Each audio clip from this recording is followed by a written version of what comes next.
What's up, everybody? Your Emperor John Kill 3D here. It looks like I might be soloing this because this was sent to me, and here we go. We're going to have to debunk the Fandom Menace again, far more publicly than ever, because it's like the show Obi-Wan already ended. The fans already stood up and pushed the Fandom Menace and their responses out of it. But of course, they need that ad revenue, something they can't do with their own natural talent. Now, I don't know how long this video is. I know their video is 50 minutes too long. Like, their video should have been 5 minutes at best, but they take their same points, I'm sure, and stretch it to feel like an hour. So whenever you watch one of their videos, just know that it's like they talk and they talk and they talk and there's nothing there. That's the one thing you guys got to understand about the Fandom Menace. When they talk, there's nothing there. There's no substance. They just rehash. It's almost like they rehash each other's points. That they live in the biggest echo chamber that I have ever seen. Hold on. And I would debunk these individuals separately, but guess what? They're all in the same video. So we can do it all in one shot, hopefully. Let me just share my stream around. Gives you guys time to come in and settle in, and we sit back. Because this is going to be, I'm pretty sure this is going to be cancer to my ears. The grift of Ryan. Well, unfortunately, Ryan Kinnell's not here. Unfortunately, he's not here, Pat. He probably knew to stay ducked out of this one. There we go.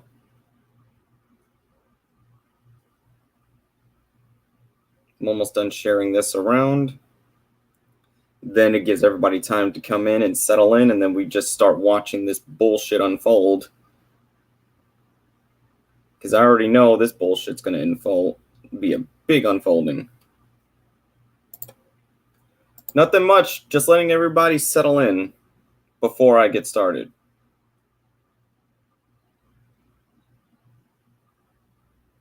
And if I have to get up a couple times, it's because that coffee is going to hit my system.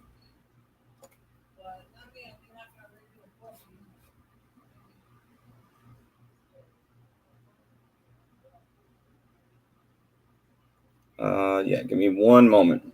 You guys just settle in, sit back, enjoy relaxing.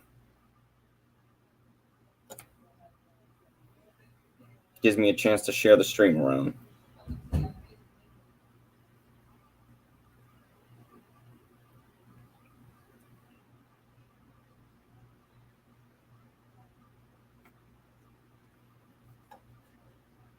Jeremy is a piece of shit towards the action. Exactly. Well, which Jeremy? Jeremy from Geeks and Gamers or Jeremy from the Quartering, who's also avoiding going on a live stream? This is a good one. He's avoid going on a live stream with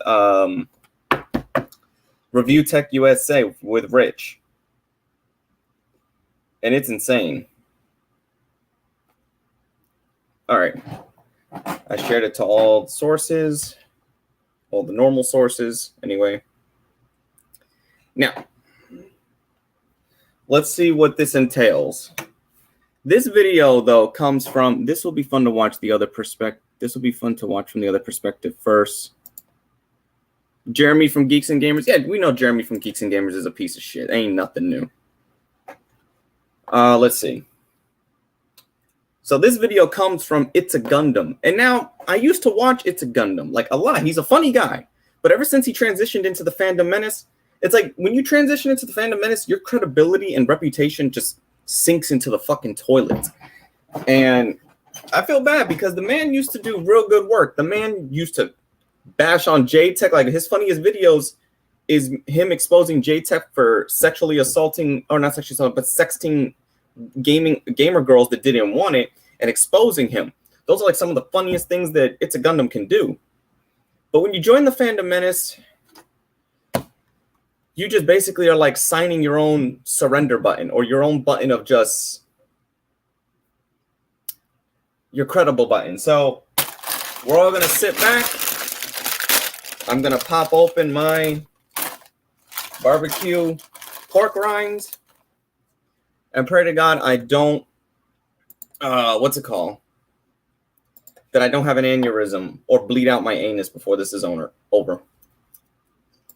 If you cared about Star Wars canon, it would be impossible to enjoy Star Wars. Okay, I didn't even hear what that person just said. What? If you cared about Star Wars canon, it would be impossible to enjoy Star Wars. He's right. You know that?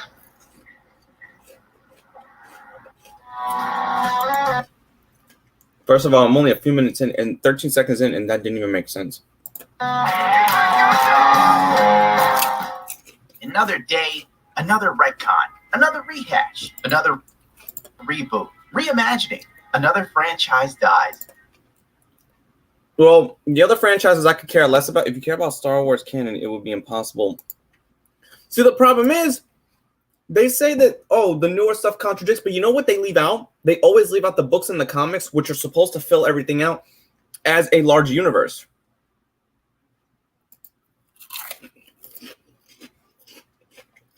See, the things about these people is that they only look at stuff from the surface. You know, geeks and gamers admitted that you only need to know the 6 movies, you know everything about Star Wars. That's limiting your knowledge. He's an idiot. And Obi-Wan is no exception. We are all guilty on some level of wanting Star Wars to bounce back. Be good again. After the sequel trilogies, all the stuff that's been coming out has been re-elevating Star Wars. But you see how he glances over it and doesn't even acknowledge it. To bring you back to a galaxy far, far away when you were a kid, the words just scrolled up the screen. And then you saw, the Star Destroyer just coming in and shooting stuff in your mind. Again, when we were kids, we didn't know no better. When we were kids, we didn't analyze everything. Okay? Of course, everything is going to look spectacular when you're a kid. See, he just used a weak opening for his argument.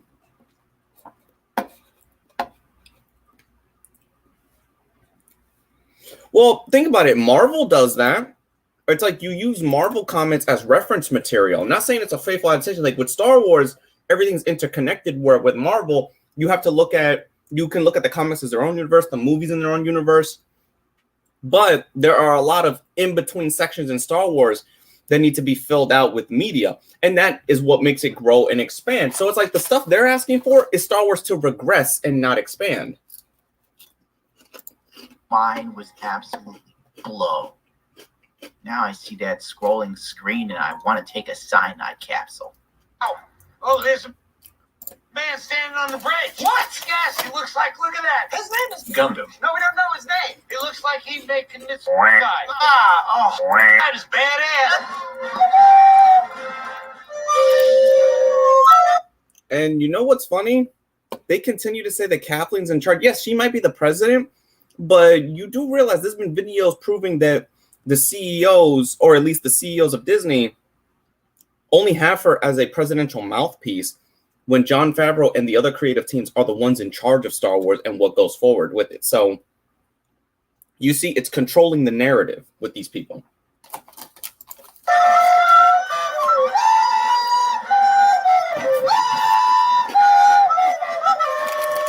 But Star Wars is now ego-driven. And it's run by one of the many Karen. And you think can you show videos you're referencing? Well, I don't have them on me. And I have to go all the way back and search. These are videos that I've seen when the Fandom Menace was first starting to come into fruition, like into power during the time of The Last Jedi and The Rise of Skywalker. And that's what I didn't really focus on them that much until after. About Kathleen Kennedy? Yeah, hold up. Because I know there's a video that I have seen that explains that. I think it was from, what the fuck was his name, that YouTuber? He wears glasses. He kind of looks like a heavyset guy. It'll get back to me. If it ggets back to me, I'll bring it up. In charge of companies and entertainment this day and age. And these people have no business in leadership positions because they're leading them into a hole in the ground. Crazy. We say to give a woman power is like to give a gun to a monkey. We have stopped doing that ever since the 1999 Astana Zoo massacre. Yes. Oh my God. How do they make this more and more epic every time? Star Wars now suffers from stories that are ruled by committee. And let's face it, if you remember the trailer for Star Wars High Republic. Well, here's another thing. It's been admitted that they don't even read the High Republic. And a lot of people were tricked into not thinking the High Republic's good. Then they read the comics and they read the books. And people are like, how are these people, technically the vocal minority of the fandom, have so much influence over the audience that basically tries to enjoy it, you know? Diversity was the leading thing.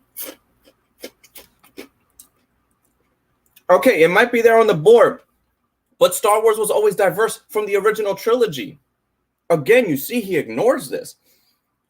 Oh, wait a minute. To him, diversity is only to the human race of characters, not to the fact that Wookiees are a diverse race. Ewoks were a diverse little race of their own. The Twi'leks, any race in Star Wars is diverse. The fact that there's a whole other race that's not human, that is diverse.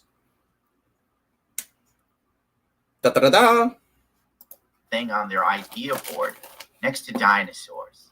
And frankly, when things are ruled by committee, there can be no creativity because it's all. In the Old Republic, there's actually, especially if you play the MMO, there's creatures that look like dinosaurs. Leading these companies into a whole ground fight between... Oh, Blurry. Good to see you. Hopefully I don't have an aneurysm before this video ends. Always someone else talking about checks and balances and representation. Canadian director Deborah Chow on expanding the inclusive galaxy of Star Wars? Whenever a show leans heavily on the buzzwords like... And the funny thing is, the stuff that they were claiming the Obi-Wan show, you're making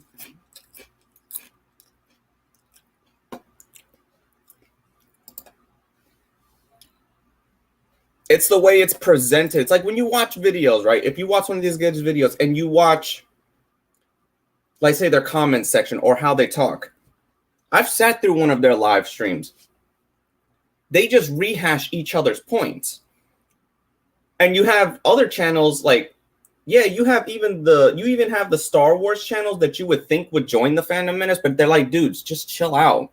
It's not that big of a deal because it's like, at the end of the day, these people are mad that Star Wars, it's basically, if you really break it down, it's caveman talk. It's why do it my way.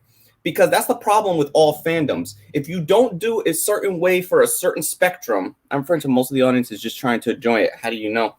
Because every time I see someone like Gundam or somebody talk about something negative, it's only negative in their group. It's only their group and their audience that's the negative parts. But then 9 times out of 10, when I ask somebody who's even a casual or someone who's a hardcore Star Wars fan, they're like this. They're like, okay, we enjoy it. We accept the flaws because everything has flaws. Nothing is perfect. You accept the flaws, but at the end of the day, there's a part of you that is happy that the franchise is still alive and that it still keeps going. It's like their end goal is they rather have Star Wars, and I know Geeks and Gamers has said this because he deleted a lot of videos, and this is something he's also stated. He'd rather have Star Wars buried and never touched than to be loved again by others. Which means you rather have just the movies, call it an end, Star Wars be buried forever. And that's not what is case, because then how are future generations, or let's say your kids or my kids, have that?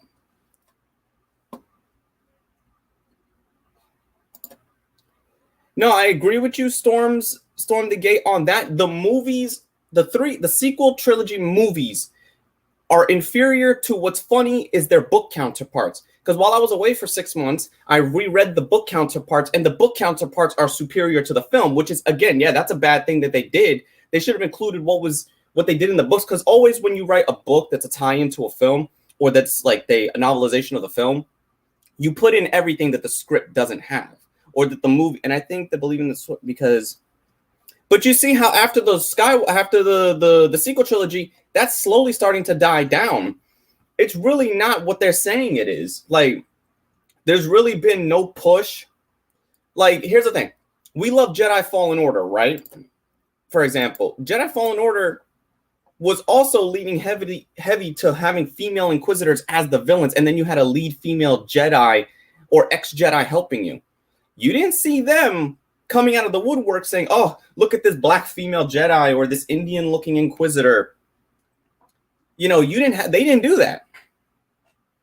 But then, God forbid, it's in live action, then they have a problem. So it's like, here's the thing. They don't mind diversity if it's kept to the smaller screen and it's kept to a small variation. But if it's on par or equal with everyone else, they clearly have a problem with it. And it's been proven time and again that fucking mosquito. I don't want to get in my room. Anyway, it's been proven time and again that they just, the moment, let's say, I didn't like the Halo show really that much either, like they did. But I didn't, since I'm not a super Halo fan, so I didn't go into it knowing what it's going to be. I just recently went through the Halo series, the Master Chief Collection. It could have been, you're right, J-Chip. It could have been a little longer, and that's what I hope they fix with Survivor. But I think the reason why it could feel short is if you're a Star Wars fan, you know what you're doing. You're going to blitz. It played it safe, exactly, because the prequels tried to go out there. I bet you anything, if the prequels are coming out now, they will receive the same treatment. They would receive the same treatment. This is just, the sequels are just the prequels reloaded, basically. Except now the internet is much bigger. The voices are matured around. But at the end of the day, watch another Star Wars movie trilogy probably come out another 7 to 10 years. Then they're going to look back and say, oh, yeah, no, all 9 films should have been left alone. But they're going to do that. It always happens with fandoms. Like diversity, inclusion. You know, it will be. I haven't seen people due to their gender, not their character. I feel like I have a feeling. See, that's the thing. I can admit that there's certain characters in media that are like male versions of Mary Stews, but the problem is they give off such power to us as guys that we don't see it that way. We want to go along for the ride. And if that's how you're wording your question, Hyper, if not, reiterate it and, let me know. But what I view is, it's like, okay, my favorite franchise, I know there's tons of franchises, but my favorite franchise, if I want to go in not guns blazing, but testosterone fucking crazy, I'm going to play the God of War franchise. Why? What does that do for us as men? God of War stimulates that side of you that's just like, you know what? Fuck everything. I'm going to go in and then out of nowhere, even if the context don't make sense, there's a sex mini game. You just got done slaughtering God knows how many fucking mythological Greek monsters. You go to the next room over, you fuck some chicks for XP. Why? It was juvenile. Of course it was juvenile, but us back then, we didn't give a damn. It shows how much us as men have evolved as well, because God of War 20, that's why I'm using this as an example. We get to God of War 2018 in Ragnarok. They don't have a sex mini game or anything. How's Kratos a Mary Sue? He killed his own friend.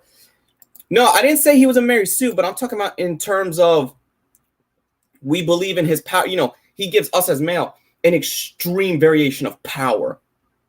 Hold on a second. I think I heard my front door knocking. You guys just give me a list of questions that I will answer. I know it's I have to answer everyone. That's probably why everything sounds confused, but I will reiterate that when I get back from the door. Hold on.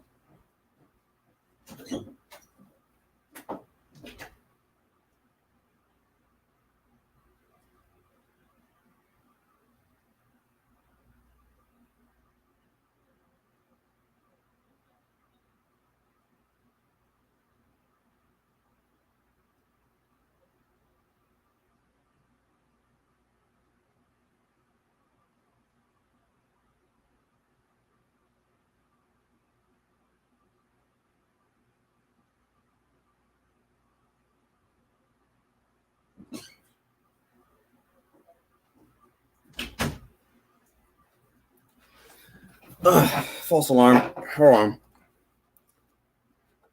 I agree with the points of Beast Wars was hated by G1 transfers Michael Bay movies, but over time fans concerns. Yeah.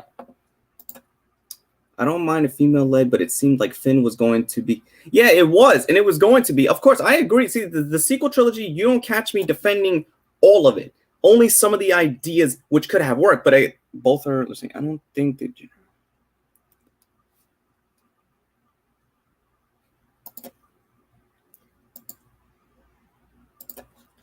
See, there's also something that the Fandom Menace does when it comes to Star Wars. They say that there's no in-universe explanations for how these characters can be so overpowered without training. But there actually is in lore. It's in your subjective viewpoint. What does the secret do better than the previous two? In my opinion, it doesn't. I never said that it would do anything better. I never said that it would do anything better. The problem is they played it too safe. But that was not the fault of the prequels. That was the fault of the people who went after the prequels. See, it always has to result. You can't just solely blame the company. It has to also come from the audience. Basically, what the audience said, we want something safe. We want something just like the old three. But then years later, they suddenly come out and say, oh, yeah, we've always loved the prequels. That's how I know they're grifters and posers. Because you could say, yeah, I was a prequel era baby. I seen the originals first, unaltered VHS tapes. And then my first theatrical experience was Revenge of the Sith. It had issues. No, you're right. It did have issues. But that was because they didn't have a consistent vision. At least when JJ tried to have a consistent vision, Kathleen Kennedy told fucking Rian Johnson to flip it upside its head. I'm pretty sure at least if JJ would have stood on all three films, it would have had a level of consistency. And the original script for episode 9, which never got made, which was funny, there was behind the scenes debacles that George Lucas had made a cut for the film. It received at least a 70 to 75% approval rating. Kathleen Kennedy's received a 20. What did they do? They went with hers and not his. Where his, he completely was able to fix everything.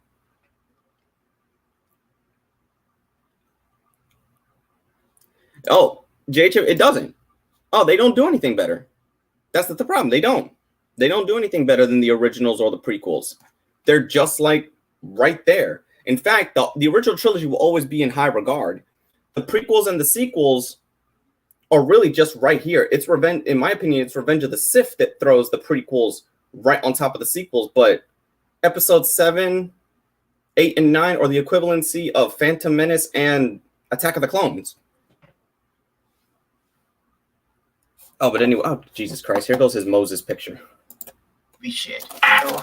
Okay, so let me get this straight. This red panda who can talk and give PowerPoint presentations through her butt is pretty much God, right? Technically. And God needs us to protect him. Her. I have no sex. You're lost. We can't protect you. We can barely take care of ourselves. I don't know where that's Wearing a from, grocery bag is so I underwear. don't understand the reference. Case in point, this show right here. I don't even remember the name of it. But its big thing was diversity, inclusion, and LGBTQ representation plus 2 AI. Now, I do agree with Gundam on something, and something the Phantom Menace barely gets right, but they present the message wrong. Don't force LGBTQ related themes if they don't make sense. Because a lot of the places they place it don't make sense, but then they get mad when you get backlash for it. When there's backlash, that community gets mad, but they themselves didn't even support the movie. Like with, what's it called? Birds of Prey was made for women. Mostly men went to go see it. The movie bombed. Men were to blame for the bomb. Does this look fun? Is this funny? I didn't think so. And this is why the Japanese are absolutely killing the West when it comes to storytelling in all facets of entertainment. Japan has finally received its revenge for Hiroshima. They drop a nuke on us in the form of a hit manga after hit manga, with Netflix rushing behind them, trying to figure out just how can they turn this anime or manga into a live-action show to milk the ever-loving stuffing out of. Oh, my word! This video is brought to you by Surfshark. As of late, I've required a ticket for snacks. I don't care about the sponsor. But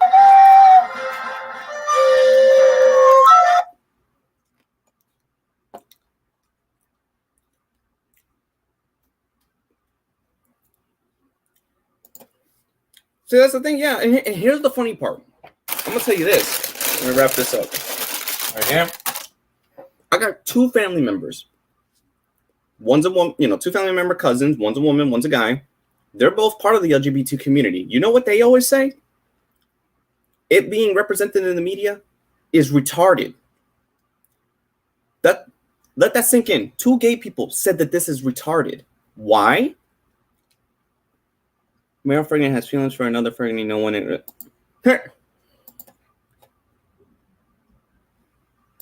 Oh, J Chip, this is It'sAGundamn. But anyway, my cousin Valentine and my cousin Zevi both said that nobody's gonna be able to relate to the themes unless it's strictly made for the LGBT. You can't put both of them, you can't have it both in, because then it muddies and mixes whatever message you're trying to send. Like, what if it's a movie about standing up against oppression? What does sexuality have to do with standing up against oppression? Unless it's directed towards the LGBTQ. Like, if it's a war movie that takes place in the 1800s, which is where something that these themes wouldn't make sense, but these companies would force it in to that time period. Like the new Predator movie. The new Predator movie called Prey. It's going to be set during the time of the Native American Indians. You know, way, way back. No guns, none of that. Instead of having either something that looks believable, where a believable Native American can take down a predator, they have a girl who is thinner than paper that's most likely going to take him down. So it doesn't make sense. The moral is that the future being gay is so common and accepted that it's completely unremarkable. That says exactly. And then my cousin, she said that they don't like people from LGBTQ, even people they know, say that they don't want their business or basically thrown into movies, or they don't want what's it called? They don't want people to be forced the message in their heads. And that's coming from two people that are technically gay. So what would people call them? Homophobes? I mean, they even said that what did a lesbian kiss scene have to do with Buzz Lightyear, the movie? It didn't. But it was forced in there. It didn't really, it's like, even though the whole movie of Buzz Lightyear was already jacked from the start, they fucked it up.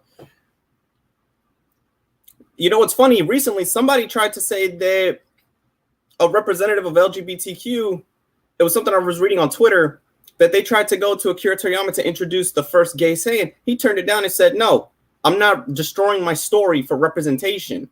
That's why there's still a few great licenses. And you see how in Star Wars, though, that's sort of being phased out. They're going back to what made Star Wars start. Like the Obi-Wan show feels like the prequels. It feels like episode 3.5. Well, everybody, right? When you meet a gay character in a story, and not even, yeah, exactly. You don't need to, you don't have to focus on them. You could subtly see it, or you could give like a subtle hint, but you don't have to emphasize it, because it's like, what's the set like in a story? Let's take a Star Wars movie, for example. If one of the main characters was in trouble or got blasted or something on the side and they were dying, somebody pulls them to the side. You don't have to, and we don't know what the sexuality, let's say if it's a man or a woman, they pull you to safety, they help you, they heal you, without even, this is where you can use the storytelling of showing and not telling. You could see probably like there's some trinkets or a picture of whomever this person's coupled with. And you don't have to emphasize it, but you could just see it. You can put the pieces together of who this person is or what this relationship is to this person. Does that make you hate them? No. Does that make you think less of them? No. But what would you rather prefer? It being shown subtly, like you're piecing the story together, or it being crammed right into your head from the start? People would be more accepting and understanding if it was part of the storytelling, not just part of the storytelling and added in as EA DLC. Yeah, exactly. See, you can have, like, there's been characters that have been gay in other circumstances. Like, here's the thing. One of my favorite actors who played in the movie Dracula Untold, Luke Evans. Luke Evans is gay. I don't hate him any less, and I didn't get mad at his portrayal of Dracula. You know? I didn't look down on him. I didn't judge him. He gave me what I wanted, a super-powered fucking vampire on the screen. The movie, Interview with a Vampire, which had very homosexual-like themes or same-sex themes, but the shit about the Interview with the Vampire and all the Anne Rice Vampire Chronicle stories is that all these factor into the story. It's about the characters, and you see what you understand, you get the relationship build up, and you understand where it goes from there. So there are many mediums where it's been successful in, and you can tell the difference of what's successful and what's forced into your head.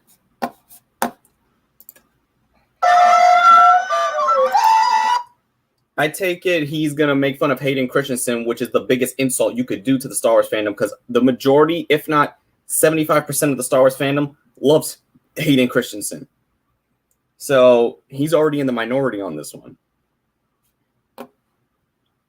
See, I didn't see Brooklyn Nine-Nine, but if they did, then you know what? If they did it right, because Brooklyn Nine-Nine is clearly still going.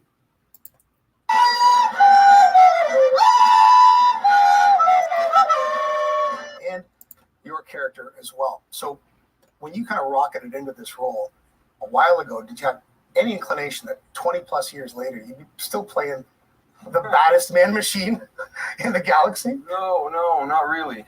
Kill me, please. I want to die. Okay, so again, one of Gundam's quips, but it's poorly introduced. How do you know what percentage? I'm going based off what I have seen in the past few years. Every time I've seen a Star Wars fan, they say that they've loved Hayden.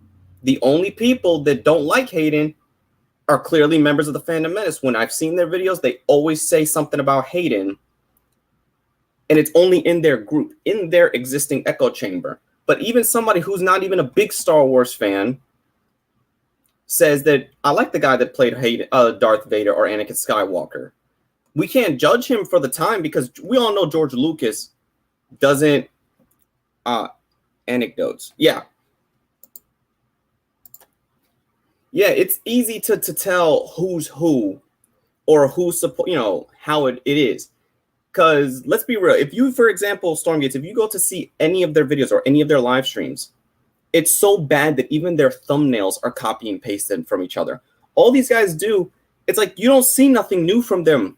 They copy and paste each other's points. Like if they keep saying the same thing, it's going to get better and that's what's going to believe. But to quote Voss, that's the definition of insanity, doing the same fucking thing over and over and over, expecting shit to change. As a Hayden is good, but I think, that wasn't, that wasn't, I don't watch the CW show, so I can't judge that Batwoman. And I do get that people at first, everyone admits that it was Lucas's writing that jacked Hayden a little bit. No, she didn't get, they made fun of the girl who played Leia. Exactly. They're doing the same thing they did to the kid, Jake Lloyd, that played Anakin. They're doing the same things. Hell, even Mecha Random 42, she made a video, which is, let me get it for you. I'll put it in the chat so you guys can see it for yourself, so you know I ain't bullshitting. Mecha Random 42. She claims that the Kenobi show was Obi-Wan grooming Leia. And that's not an exaggeration. I need to find, I'm going through all her videos now to find it. Because she's also known for deleting videos when people catch her in the act. So let's see. Go into search. Here it is. Yep, got it. I got the link. I'm going to share it in the chat for you guys.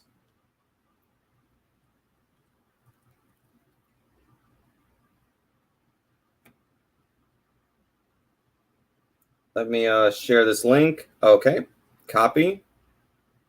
Let me go to my chat. To quote, the ability to, exactly.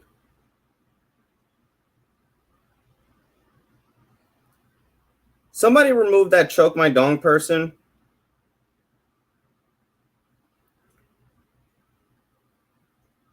Because I'm not going to have inappropriate shit or images on my stuff. See, unlike most people, I don't play that shit. There goes the link if you guys want to check it out.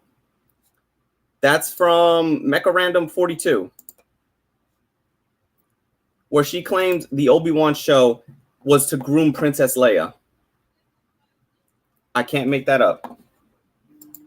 Hayden and Christensen look so far out of it in these interviews. It's a damn shame. They're as painful to watch. How do you know what the man is going through, Gundam?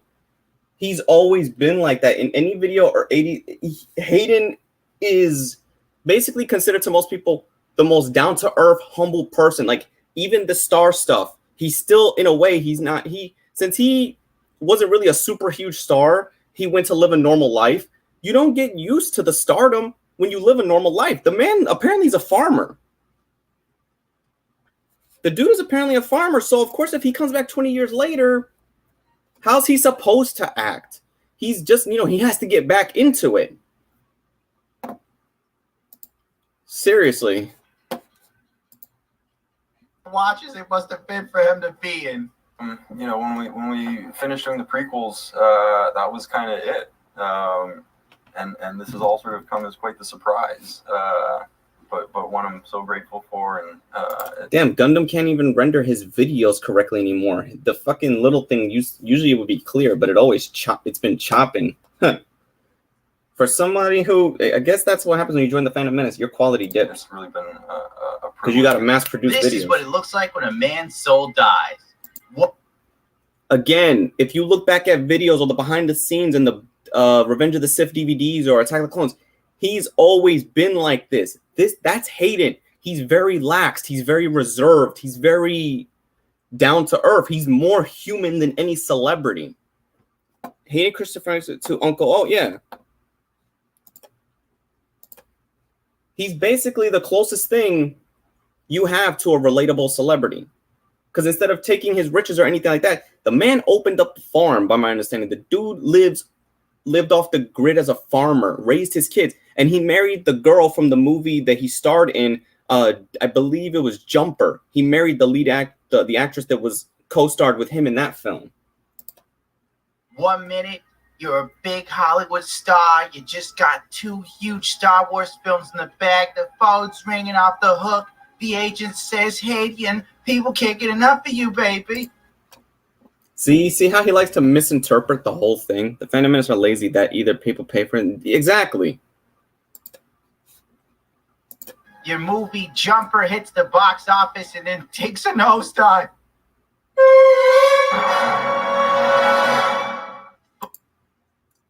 You know what's funny? A lot of people don't know that Jumper has now become a cult classic and an underrated film.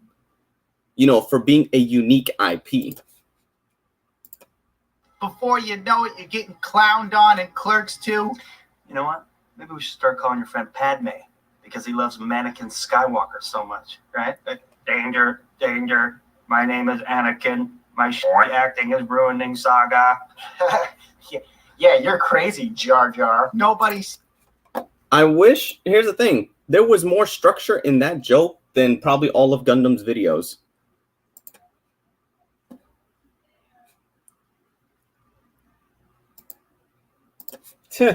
Seen you in 20 goddamn years.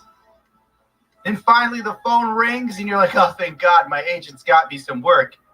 And now it's back. You see how he is misinterpreting the real reason behind what Hayden has stated, that he chose to go live a normal life away from fame and fortune and, celebrity. Just because that one movie bombed, you do realize that dude he's actually done some indie films which are really good and surprising. Some of them are on Tubi. I forgot what one is it where he plays like a Templar, like he plays like a knight during the Crusades, and he did a real good job. Like he channeled a lot of some of his Anakin vibe because, think about it. He's wielding a sword and he's got to be like a knight. So you would expect him to channel the last thing that was basically a knight. Back to being Anakin Skywalker. This time you get to wear the armor. Whoopee! And now you get to play an aged teenager in Disney's latest Star Wars film, Jesus, and not even and Jesus, Gundam, render your videos correctly. Cash grab. It's fantastic. Look at this. They de-age Anakin Skywalker a whole 5 years. Before Hayden Christensen looked 50. Now he just look a day over 45. And a lot of the fandom has already admitted that, yeah, it might be a minor error, but it doesn't take away the power from the scene. Technology's amazing. Around and Yeah, technology's amazing. Learn how to use it for your videos, Gundam. about another Star Wars project that I'm a part of. It's been really cool. The Vader that we're getting in this, I think a lot of people are heralding this as one of the best versions of Vader we've ever gotten. And for me personally, it actually is. That's one thing that nobody has been able to ever criticize, even about the canon, is that they not fucked up on Vader not once. Was Outcast. It also had Nicholas. Okay. Outcast. Fandom Menace are a group of incels keep jumping. Exactly. They keep saying these stuff like it's going to work. And when you watch those scenes with Vader, if you just watch a compilation of all of Vader's scenes, that motherfucker is scarier than he has been in any interpretation, because now we can finally see what he looks like at his capability. What the hell is even that? The best Vader we've ever got. It's called using the Force. Gundam doesn't even...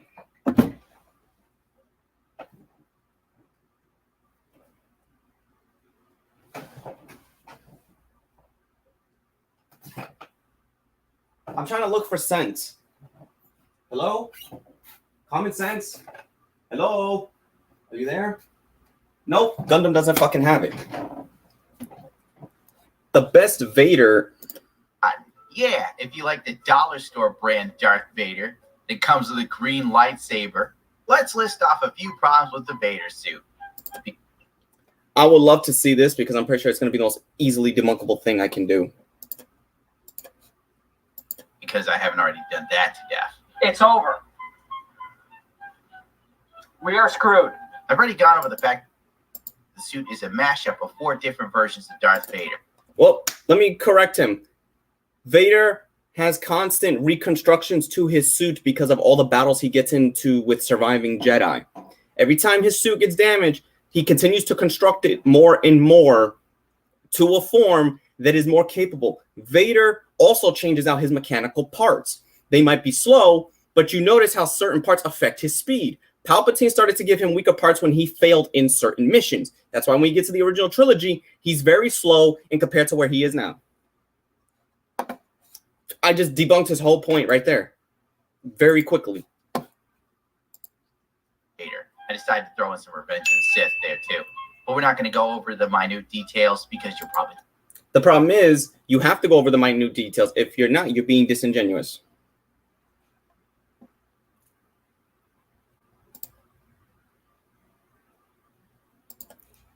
That's the thing I don't know about these people, about Gundam, because they just like...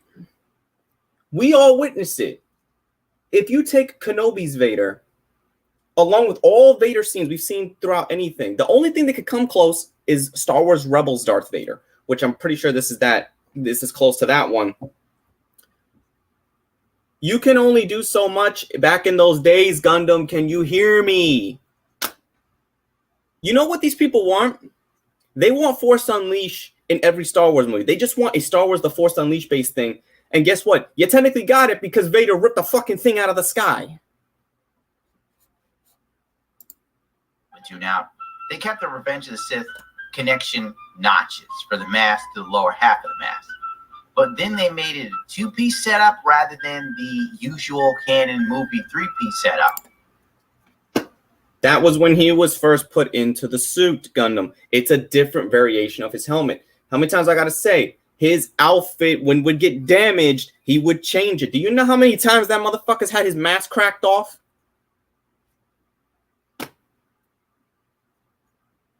Has anybody ever seen Vader in the comic books in his very first fight after Order 66 against a Jedi that he defeated with just a fucking vibro bullet, a vibro pike?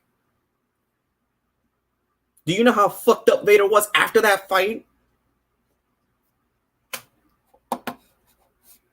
Exactly, Keith. He modifies specific things. But then again, it's all VFX, so nobody really cares. And I'm pretty sure the prop department didn't want to bother going through the hassle of making... Actually, when you go back and watch that scene, you see how he stops the frame? It latches, actually, and then it evens out. He's a Gundam fan, so he would not know Char's different. No, this is not a Gundam fan. This is Gundam himself doing this.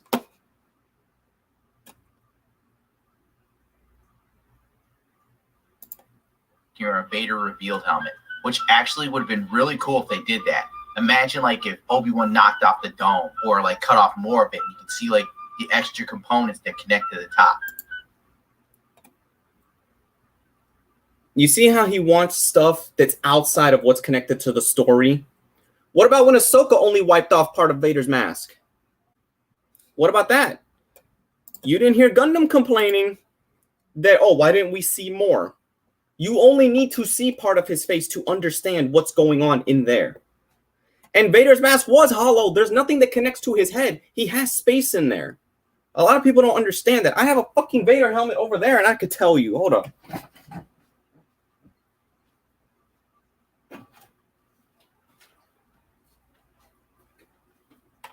And this is I forgot what model I have of this. I think this is the Revenge of the Sith one.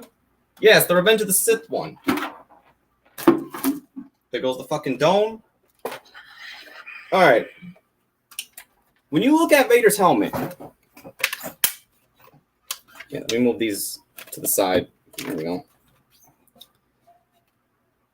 It's a dumb ham, more like it, yeah. So if you look at this, which you can see right there on his and mine right here, it's the same thing in the front. A little different because that's like a movie prop, and this is just a replica of the movie prop. So when you look at the inside, especially right here, your human head is like right in the middle. You still have all this space, but it stays latched because this is connected to the neck part of his suit. And of course, it's not as tight. They make it more open so you can get your head through. But Vader's on his, it's actually a little tighter to keep it locked on so stuff like this doesn't pop off. And there's nothing that connects to his head except for what is right here for his breathing, his speaking, and to receive air and information. Then in the movie, even though mine doesn't do it, in the actual lore, his retinas display information. Especially you see it in the comments. It displays all of his information's retina, anything. That little chess piece, he could see data, he could process different lights. It does a lot of similar stuff to like what you can imagine what the Predator can do. Like with his vision. So basically, presenting my own Vader helmet, publicly debunked Gundam right there. Another one.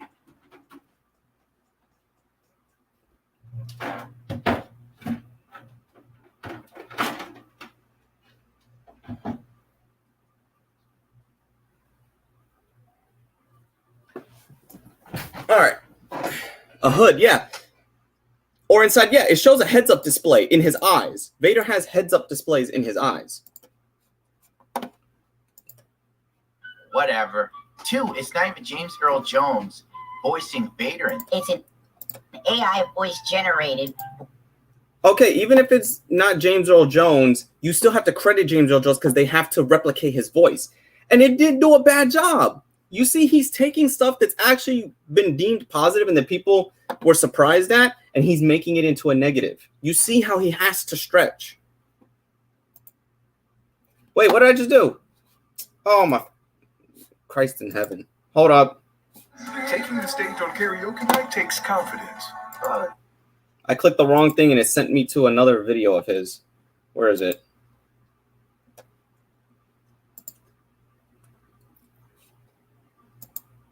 Voice conversion service provided by Respeecher. Which you yourself can use as a normal person. They have a website. But the thing is, you have to have consent of the voice actor to use a respeecher of that voice actor's voice. So there's that. I should take this information and job hung. Darth Vader was originally played by David Prowse, the actor, bodybuilder. Everyone knows that. We don't have all day for me to go over Prowse's entire videography of the things he's done or his IMDb. But outside of doing Darth Vader, he also trained Christopher Reeves to get in shape to play Superman. Bet you didn't know that. Props was 6'6" tall. And inside of the armor, he had to be an easy 6'8" to 6'9". Anyway, Hayden Christensen's Darth Vader looks as emaciated as the show's plot. You can see that's stretching it. There's been no person, and I'm sorry, nobody in canon except for people from the Fandom Menace that have an issue. Everybody, the majority, and I'm gonna say it right now because even people here stated it. Vader in this show is the best and most powerful representation we got of him on screen. You can quote me on that. Yeah, nobody's gonna quote you.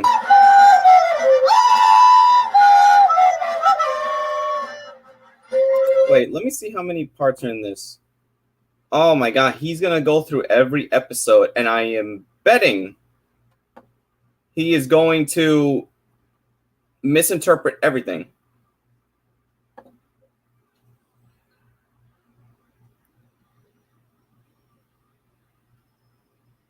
Yep, I can tell he's going to misinterpret everything.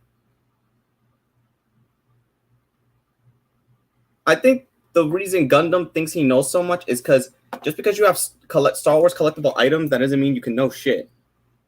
You know? Yeah, exactly. He passed away. Hold that thought. I gotta use the bathroom. Let me put this in the kitchen first.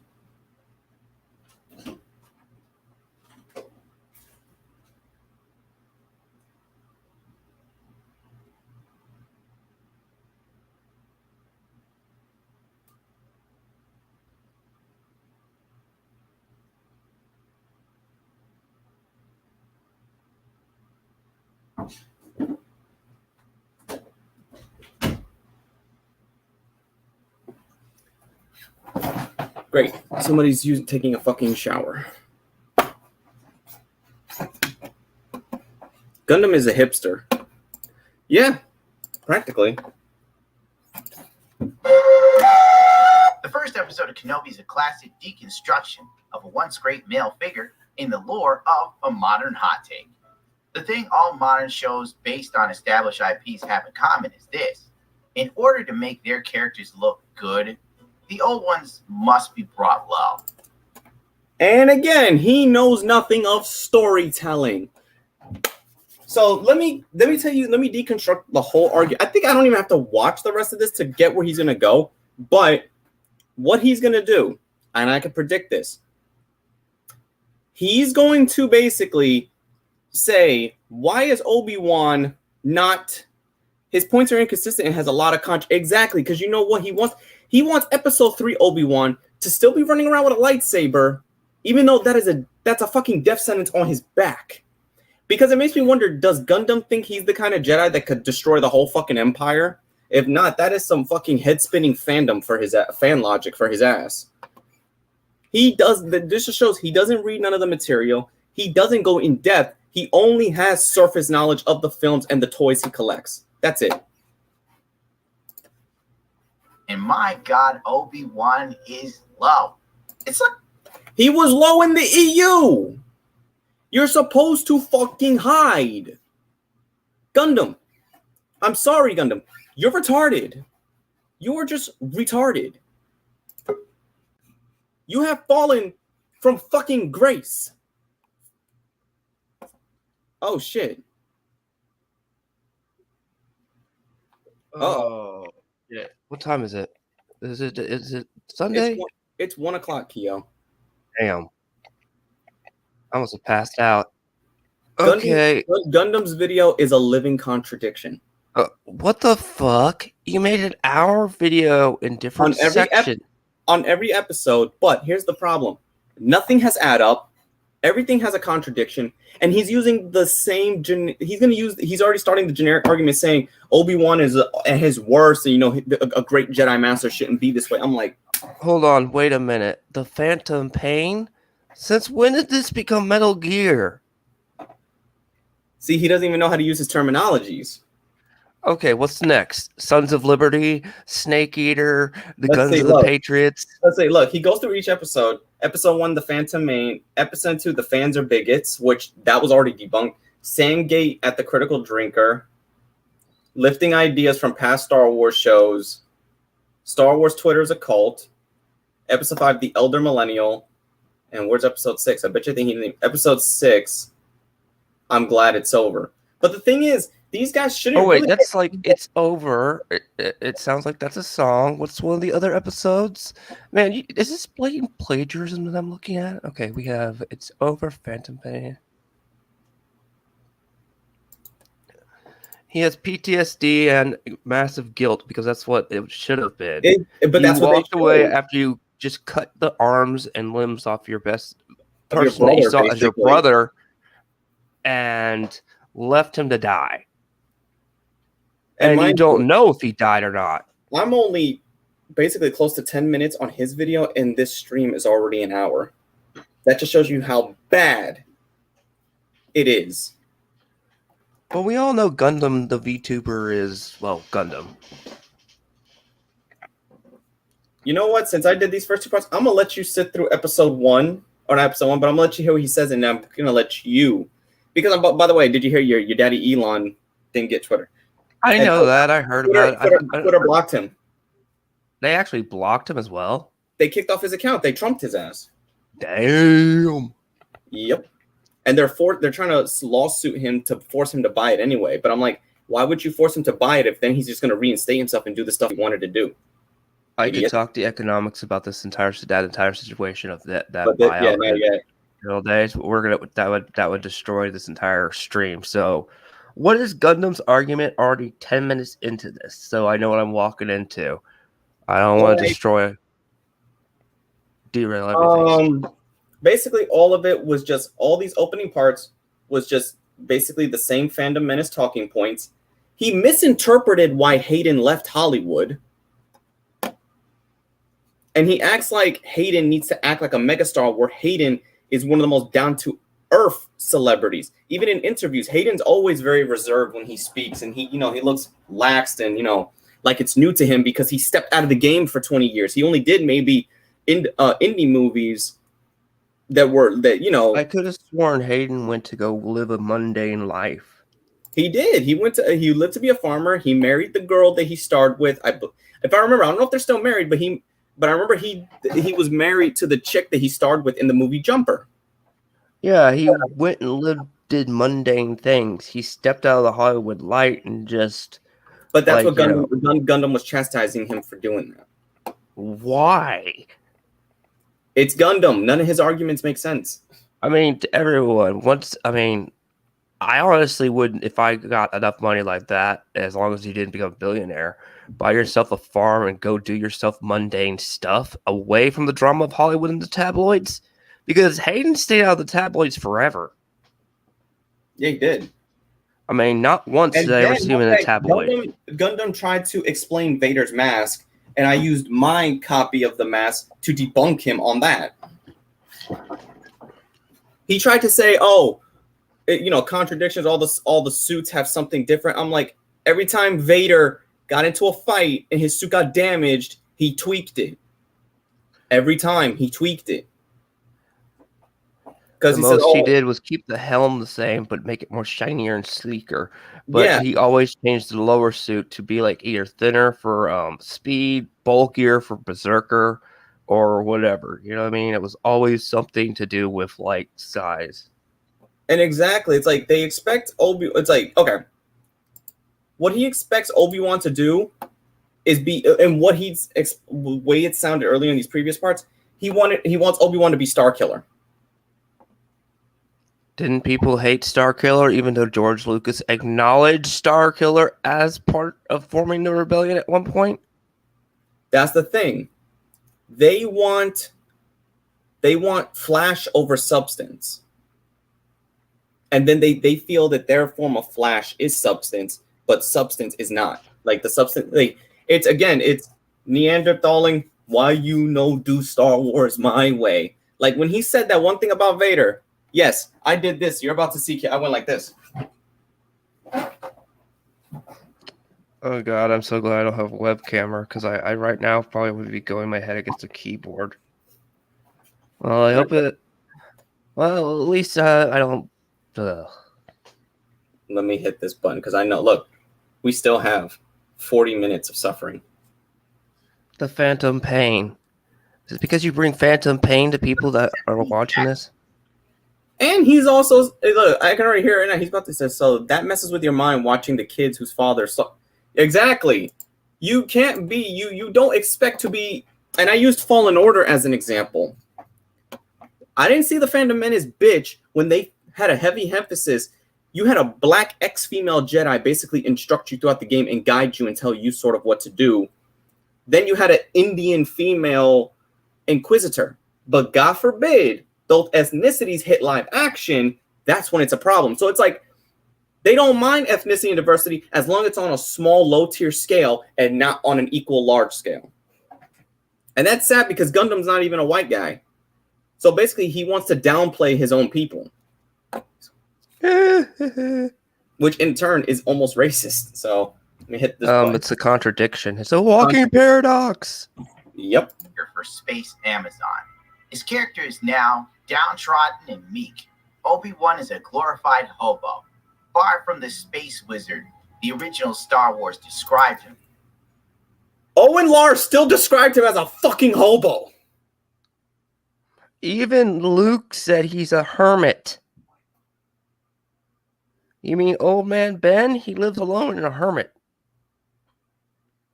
And mind you, it shows why Obi-Wan regained his, regained who he was back. So that's why he remained still at that time period. He uses the Force. He doesn't let his presence be known, obviously, but he's now still attuned with the Force. And I'm sure by this point, Qui-Gon has showed him things in between. So the problem is, let's go into a little bit of science. The reason why he looks older here, and yes, I know it's Alec Guinness, but in universe, the twin sons of Tatooine have terrible radiation to your body. They age you quicker. So really, Obi-Wan would still be a little younger than Qui-Gon here. It's just that biology, biomes, things like that affect your body.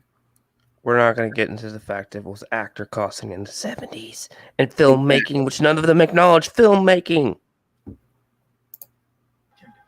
And did you know that Star Wars was a low budget? I know he didn't just, I know he's going to use the Grievous thing as a comparison. I got to hear this. Downtrodden and meek. Obi-Wan is a glorified hobo. Far from the space wizard the original Star Wars described him to be, and far from the capable general of the Clone Wars. A bum. Hold on. Let me tell you something. They did Grievous dirty in episode 3, so shut up, Gundam. You want to talk about dirty? Grievous was a monster when you look at the animated, like the cartoon one, and then the little CG Clone Wars. Here's the thing. You play Revenge of the Sith, the video game, that has the full actual what the fight was supposed to be. So you got to play it.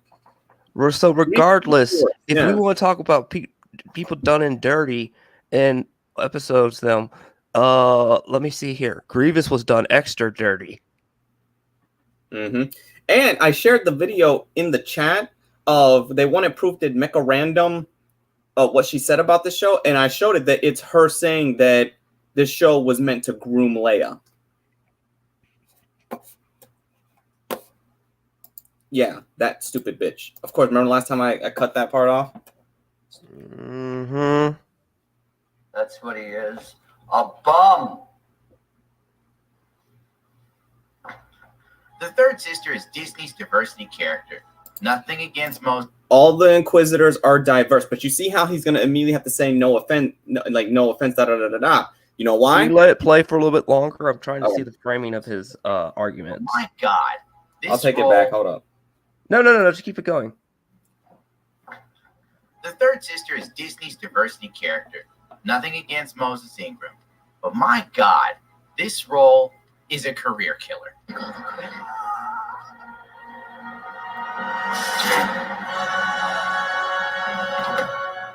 Who's in the gutter now? Shit, commercial. And I'm gonna say it right now, all the Inquisitors in all the versions of Star Wars, so like in all the stuff that's happened, all their stories have been mediocre to just serviceable to get them going. So she's no different. And they're all bitches. Mm-hmm. So he acts like this is by bitches. I mean personality. They're just assholes to a bitch. Yeah. So that just shows you that he doesn't watch anything above the surface level of the 6 films. Hell, they even show you how much their personality is in Fallen Order. Mm-hmm. Ask Hayden Christensen. Oh, I hate you. I would be shocked if her wooden deliveries landed her a seat in future Star Wars conventions. Well, real quick, Gundam. Maybe if your editing wasn't so choppy and did you join the Fandom Menace, your quality will go back up. For Continue. the foreseeable future. But I doubt a line to see her would be very long after the bloom is off the diversity rose. Oh my god! Forces give me a vision of her becoming the next Ernie Hudson. Look at oh my god, this is crazy! This is real life! Welcome you all. She is genuinely likable as a person, which is sad because You know what I just realized? You're gonna be like, Keep wait, it going. I'm noticing a tune with his framing. I know, but there's a side note. You know this guy right here? If I told you who he was, you'd be like, get the fuck out of here. Who remembers the live action Hitman movies? Oh yeah, now I can see it with the hair. That's no, without the hair, that's him. Yep. Yeah. you know, she's so nice, but I think she really sucks in the show. Reva's an unlikable, irredeemable character so poorly written by someone that should have paid attention in creative writing classes. For once, I'd like to see a show or a movie where the lead guy is still a badass.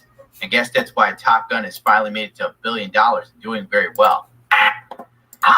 Greedy. Top Gun was that's not a good comparison to Star Wars. Top Gun is only a 2-film franchise. So, of course, just keep it going. There's a frame narrative I'm noticing. Salutations. Likely wondering, you are? When will see? I will my own Disney Plus series. You know, good it is to want things. Separates us from the primates, it does. But sadly, pushing back, my Disney Plus series was until 2055 for Reva's new series, plus all the planned spin-offs for her eventual new girlfriend. After comes out on Pride Month, she does, for the Star Wars Pride Month special. Yay! Rainbows and booty holes. Yay! Yay! The thing that bothered me about episode 1 is that Leia was able to read her cousin like an open book. You think being like him will make people frightened of you, but really, you're the one who's scared. Don't talk to me like that, you old pervert, because I'll read you from cover to cover and you'll never recover. But lacked enough common sense to not talk to strange men that look like Flea just chilling out in the forest. Like, oh, I was looking for you, little one. All of a sudden, her powers of observation are gone, which then played into the next scene, which looked like an episode of Rugrats or Full House with Mary-Kate and Ashley Olsen. I think, first of all, the thing that we really aspire to constantly is quality. No. Before she gets kidnapped, how can you write a child to have astute observational powers 1 minute, and then the next minute, she's as dumb as a stump? Young, no training with the Force. She had a brief moment of using the Force. Gundam. Continue. Don't ask questions. Just consume product and then get excited for next product. Oh my god, that clip is so overplayed it doesn't even work no more. Like, what happened in between the eating scene and reading people and going outside? Did Leia find some paint chips on the way out and lowered her IQ by eating them before she scampered off into the forest? Why? You little piece of dribble piss. All right, pause. All right. I'm noticing a bit of a thematic or a bit of a stupid thing Gundam is doing. Yep. Anytime he almost comes up with a point, he puts in a meme or someone talking like that little puppet or whatever. So it takes up time. So if you took out this shit here and all the little puppet shit he did, this entire video will be crunched probably to 20 minutes. It's a framing narrative device because he's using those clips to make his argument for him because he can't use argument because he can't use his damn brain cells. Next point. Go ahead.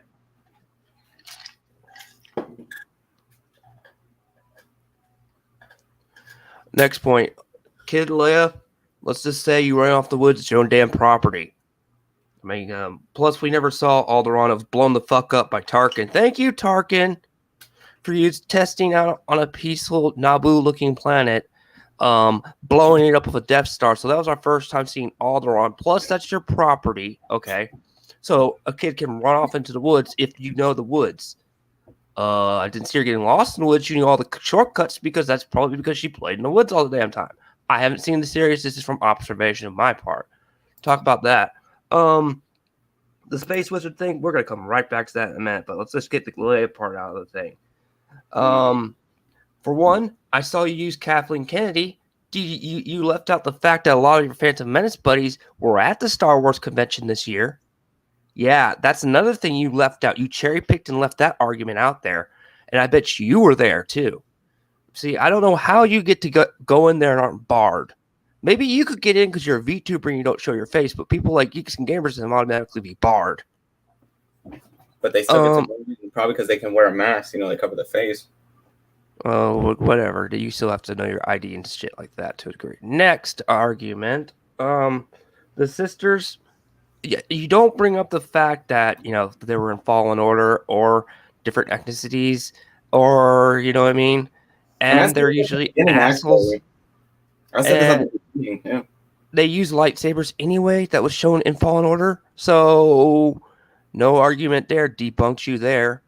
Why are you using a clip from her at the Star Wars thing when all she's doing is laughing? I noticed that there. That's a framing comparison there, which is stupid.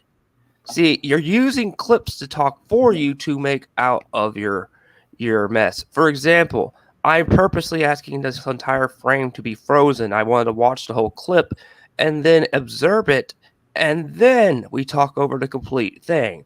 The framing of this is we see the context of your episode 1, the Phantom Pain knockoff Metal Gear Solid 5 title, and we see the context of that one little thing so we can critique that one little whole thing in one big section of however long this video is. John, you went through how many episodes of teeth pulling without Novocaine from this guy? Another thing you're doing, which is bugging me because it's hurting my eyes after waking up, is every time you show up, you use a different avatar, a different thing on your little V2 avatar. My God, I would rather look at Project Melody than this shit. And if anybody knows what Project Melody is, I give you props. Yeah. Because, that hurts your eyes. Stay consistent with your normal avatar. If you want the screaming face or like the Y face, that's fine. Don't keep changing the face because that hurts people's eyes. Plus, it brightens the screen. And it's annoying. And you already have an annoying voice anyway, so it makes it more annoying. We also know the fact that you're going to be using this entire thing to make watch time hours. I don't think Gundam does live stream, so... Whoop. That's the argument out the window. At least I got a purpose for doing stuff. It's like all their videos. I said it earlier. They talk about, forcing diversity. I'm like, so wait a minute. We're human races, which human races are already diverse with different colors. But if, let's just say, all of the Star Wars characters were just remained Caucasian, aliens are fucking diverse. Aliens are a diverse species and race. Where's the argument there? Wookiees are diverse. I said Ewoks are diverse. Twi'leks are diverse. Moons, the Muns are diverse. Here's a good argument to add fuel to your Jedi fire right now, John. What does Top Gun have to do with that? That's all humans. There's no aliens. There's no lightsabers. There's no swords. It's a militaristic movie in the Air Force. Militaristic movies always do good because they make them on low budgets. So I'm just saying, what does that have to do? The Air Force have to do with with Star Wars, you know what I mean, being using completely different weaponry and arsenal skills. Exactly. That there also is a different narrative trick that you're using it because you're going to use a top-selling movie and compare it to a show. I don't think we know the numbers that the show made yet and financial numbers yet, so they haven't released the numbers. If they have, let me know. Enough for them to consider now doing a season 2, which is supposed to take more from the Legends continuity. If it was bad, it wouldn't have got a second season. That's just how they don't know how shows work. And they'll probably use the CW argument, but the CW did that to themselves. They were just stupid. CW had bad writers. Yeah. Second trick comparing a show to a movie. Also, good point, Bull Run, about the movie thing. Gundam, you probably don't bring this up, but this entire thing is what, 5 hours? If you crunch the entire show together, was it 5-6 hours? 5.5. 5.5 hours. The movie you compared it to is maybe an hour and a half to 2 hours. Mm-hmm. So movies by themselves have to make one cohesive run. A freaking TV show has enough, TV shows and movies are two different animals entirely. That's like saying a cat and a dog are the same damn animal. Okay, cat dog doesn't count. The cartoon cat dog does not count. Do not use that argument against me, damn it. And no one knew, they probably will. That was meant to be a gag. And that's actually good satire. So do we jump into episode 2, The Fans Are Bigots, Mess of a Show? Actually, that entire thing he's talking about might as well be his damn self. Because right now, I'm just critiquing what I saw on episode 1. I noticed right now, you said the kid was stupid. Okay, how old is Leia in this TV show? I need to know that. Because like I said, I need some lore added to my context. It's 10 years in, but she would still be like about 9. Okay. For one, did you ever think for the fact that kids are very highly observant at that point of time anyway? And I don't know about you. When I was a 9-year-old, I thought my parents about to fight, I'd start running like hell. Like her force attunement. Anakin had force attunement. How do you think he rode the fucking pod racer? See, again, they leave that out. Let's X out the force in general and just talk just basic human psychology 101 as a kid. How much shit do we notice quicker as a kid that gives us the warning device of, oh shit, or maybe we can call someone out quicker as a kid but not realize we were insulting them? Yeah, we have more depth. We have more perception on. We're still trying to perceive everything around us. So you don't use the common psychology of that argument of just a plain kid at that age has very good observational skills in general. Mm-hmm. Now, also the guy appearing on her property, I bet you, I don't know for certain, but that is her property, so she would know where to run. But also, kids don't have that observation skill clicked on 24/7. It's only usually around people they know. Didn't he just say that was her cousin that she just basically called this shit out? Yeah. So, of course, you would know your fucking cousin. That makes absolute sense why your observational skills with that. If you see some stranger dude, okay, the argument, don't talk to strangers, kibble bit to you. Okay, maybe the kids shouldn't have talked to strangers. But the stranger was on her property. Exactly. The kids should just say, get off my property, but kids don't even know what that kind of term is yet. They don't know legalese yet. They mainly ask, why are you here? And how often, if at all, and what's it called? From the little we know about Alderaan is basically the utopia you want to fucking be on because there's no crime, nothing. It's Naboo. Yeah, it's Naboo. You could fucking walk in the woods naked, you'll be fine. So, and with her running around there, that's her property. She should know all the shortcuts. It's like if you go, people in the farm who go hiking all the damn time, we usually know how to get out of if we're lost because we've gone through several shortcuts. Yep. Again, how long was that chase scene? Did they have trouble catching her on that property?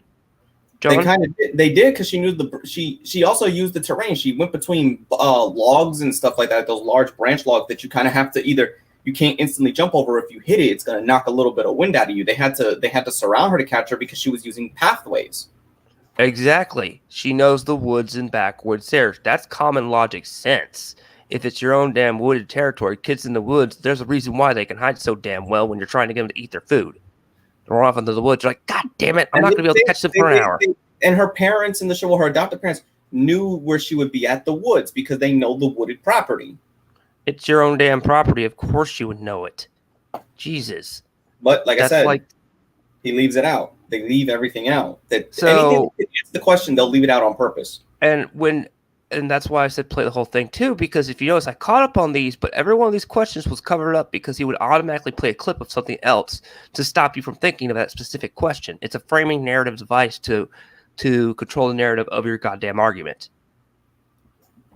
I think she lived. What's it called? What fandom is the worst? Fantasy or sci-fi? Both. And Leia Can I did, be yeah. biased and say anime to a degree? That's Because stuff from fantasy. Damn. I've been in the anime community where they have that said. Don't insult the holy grails of like the source material to the non-source material. Otherwise, you're going to end up in a bloodbath. Mm-hmm. Like it is Star Wars and stuff. So I got an idea. When we get to the episode segments, that's when we'll let it play in full, and you'll do you think, and then we get in these in-between ones as well.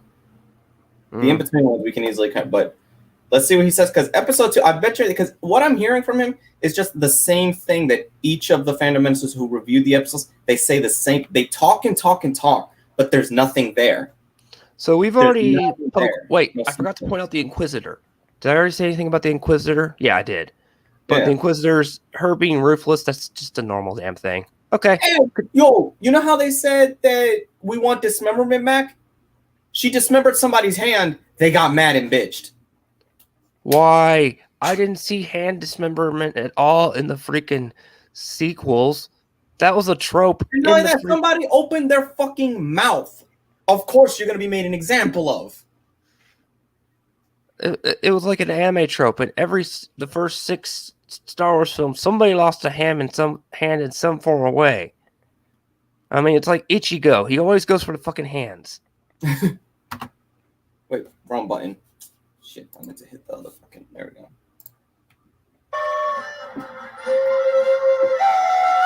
After the first episode, it was clear Disney had another stinker on its hands. So they quickly rushed to the big card. Actually, let me real quick pause that.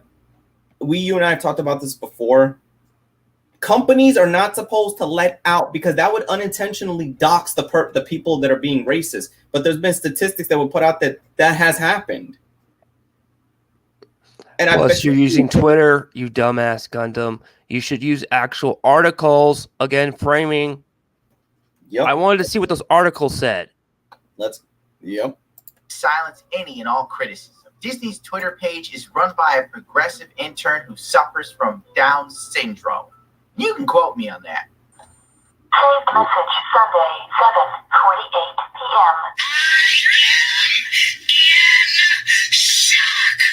p.m. Episode 2 was as well received as a loud fart during a wedding ceremony, with the annoyingly precocious Princess Leia, who goes from child that has no idea what danger she's in to all of a sudden being able to read Obi-Wan Kenobi's personality traits. You think the less you say, the less you give away. But really, it's the opposite. How old are you? 10. Don't sound like you're 10. Thank you. She's being raised around politicians. And that's a fucking interaction. When you listen to when Obi-Wan said that, you listen to how his voice, he sounds a lot like the guy he becomes, the other actor he becomes. You can hear it in his voice that he sounds a lot like Alec Guinness. Especially in the final episode when he says, "I will do what I must." That sounded like what Alec Guinness, if he had Alec Guinness's voice, he would say it perfectly like that. Imagine watching this video in Old English. Oh, great. I just noticed something, Gundam. Why are you dressed up like Moses? Because he thinks he's the savior of the fandom when he's really the No, I'm just saying that to piss off Catholics. And you go on about religion and politics and your thing, and you're here dressed up like Moses. So powerfully astute and an amazing observationalist, and I hate to go back to this. She should have talked to her kidnappers like this. You're not friendly. In fact, you're a sex offender.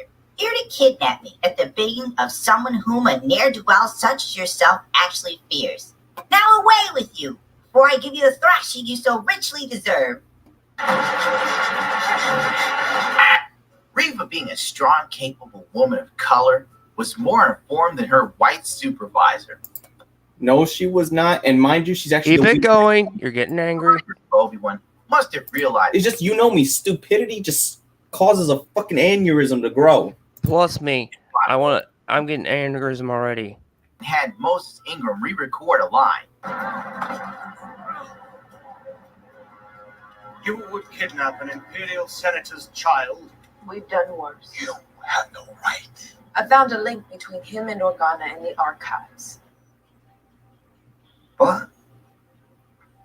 I used the girl as bait. I found a link between him and Organa in the archives. I used the girl as bait. I found a link between him and Organa in the archives. I used the girl as bait. I found a link. I used the girl as bait. Oh my. To explain What was he pointing how out? the hell she knew. It didn't sound it. And not only that, they showed how they explained it. She uses the Force. She has the ability. The Inquisitors are all weak, but they always have a special Force trait, and hers is to look into thoughts.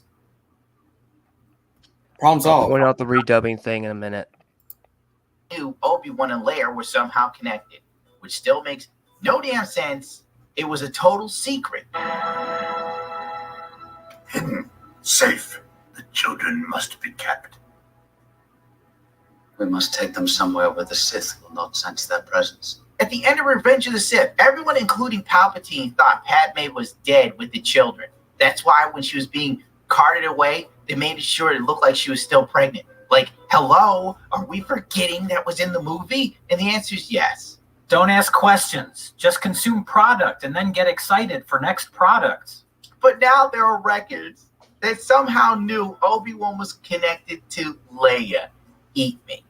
After that, we were treated to another Leia chase scene. Whenever Leia starts to run, everyone who's chasing her starts to move like a drunk at a traffic stop. They're just like stumbling all over. It's like, oh my God, the child is just so nimble. That shit happens all the time in real life. And you don't want to cause a commotion. Yep. Continue. Just thought I'd point that shit out. It's be the slowest thing I've ever seen in my life. I thought you was going to stop me, too. All right, McGregor, you have to pretend that you can't catch this child that runs like she's pigeon-toed. Now you sound like you're being sexist towards a kid. Still, I can't believe you said that. You're canceled, you bigot. You hate children. And before the episode ended, of course, we had to have another emasculation session with Obi-Wan Kenobi and Reva, or Reva, or whatever. She was doing victory laps around him while telling Obi-Wan information about Vader he should already know. We have an angry Emperor John Kill on our hands whose aneurysm will about to explode, everybody. Oh, damn. Looks like I made that worse.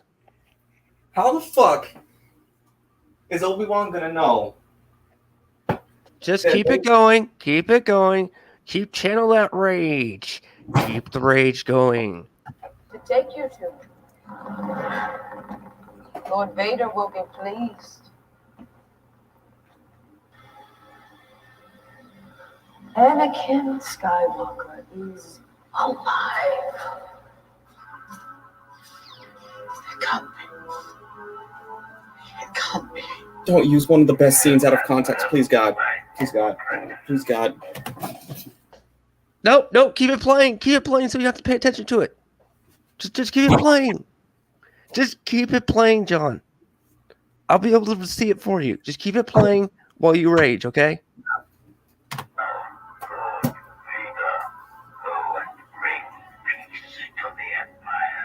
I can't watch anymore.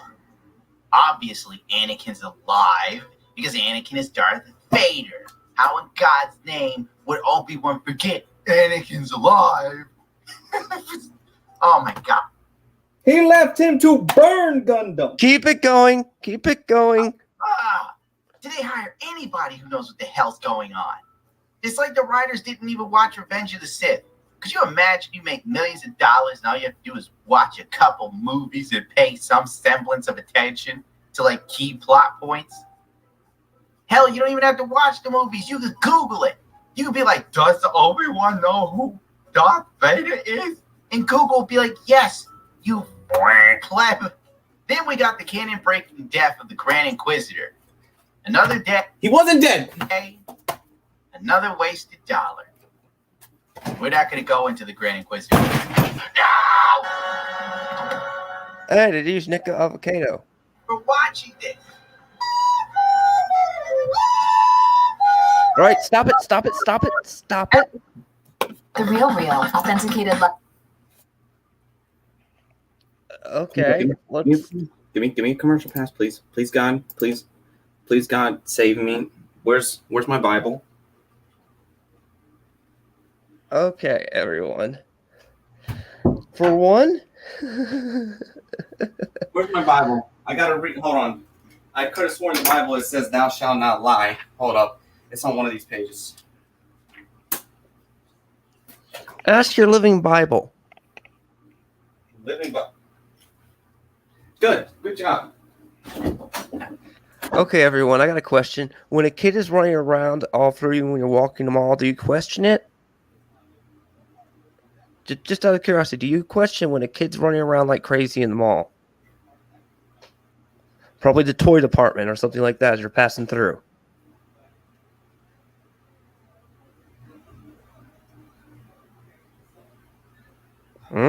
I don't question when I see a kid running around the toy department like crazy. Now, that's a bad comparison considering they're in a bar area, but still, there's a bunch of people in a mall. So if we're using that argument, whatever. The fact that Obi-Wan says she sounds older is because she is raised around politicians.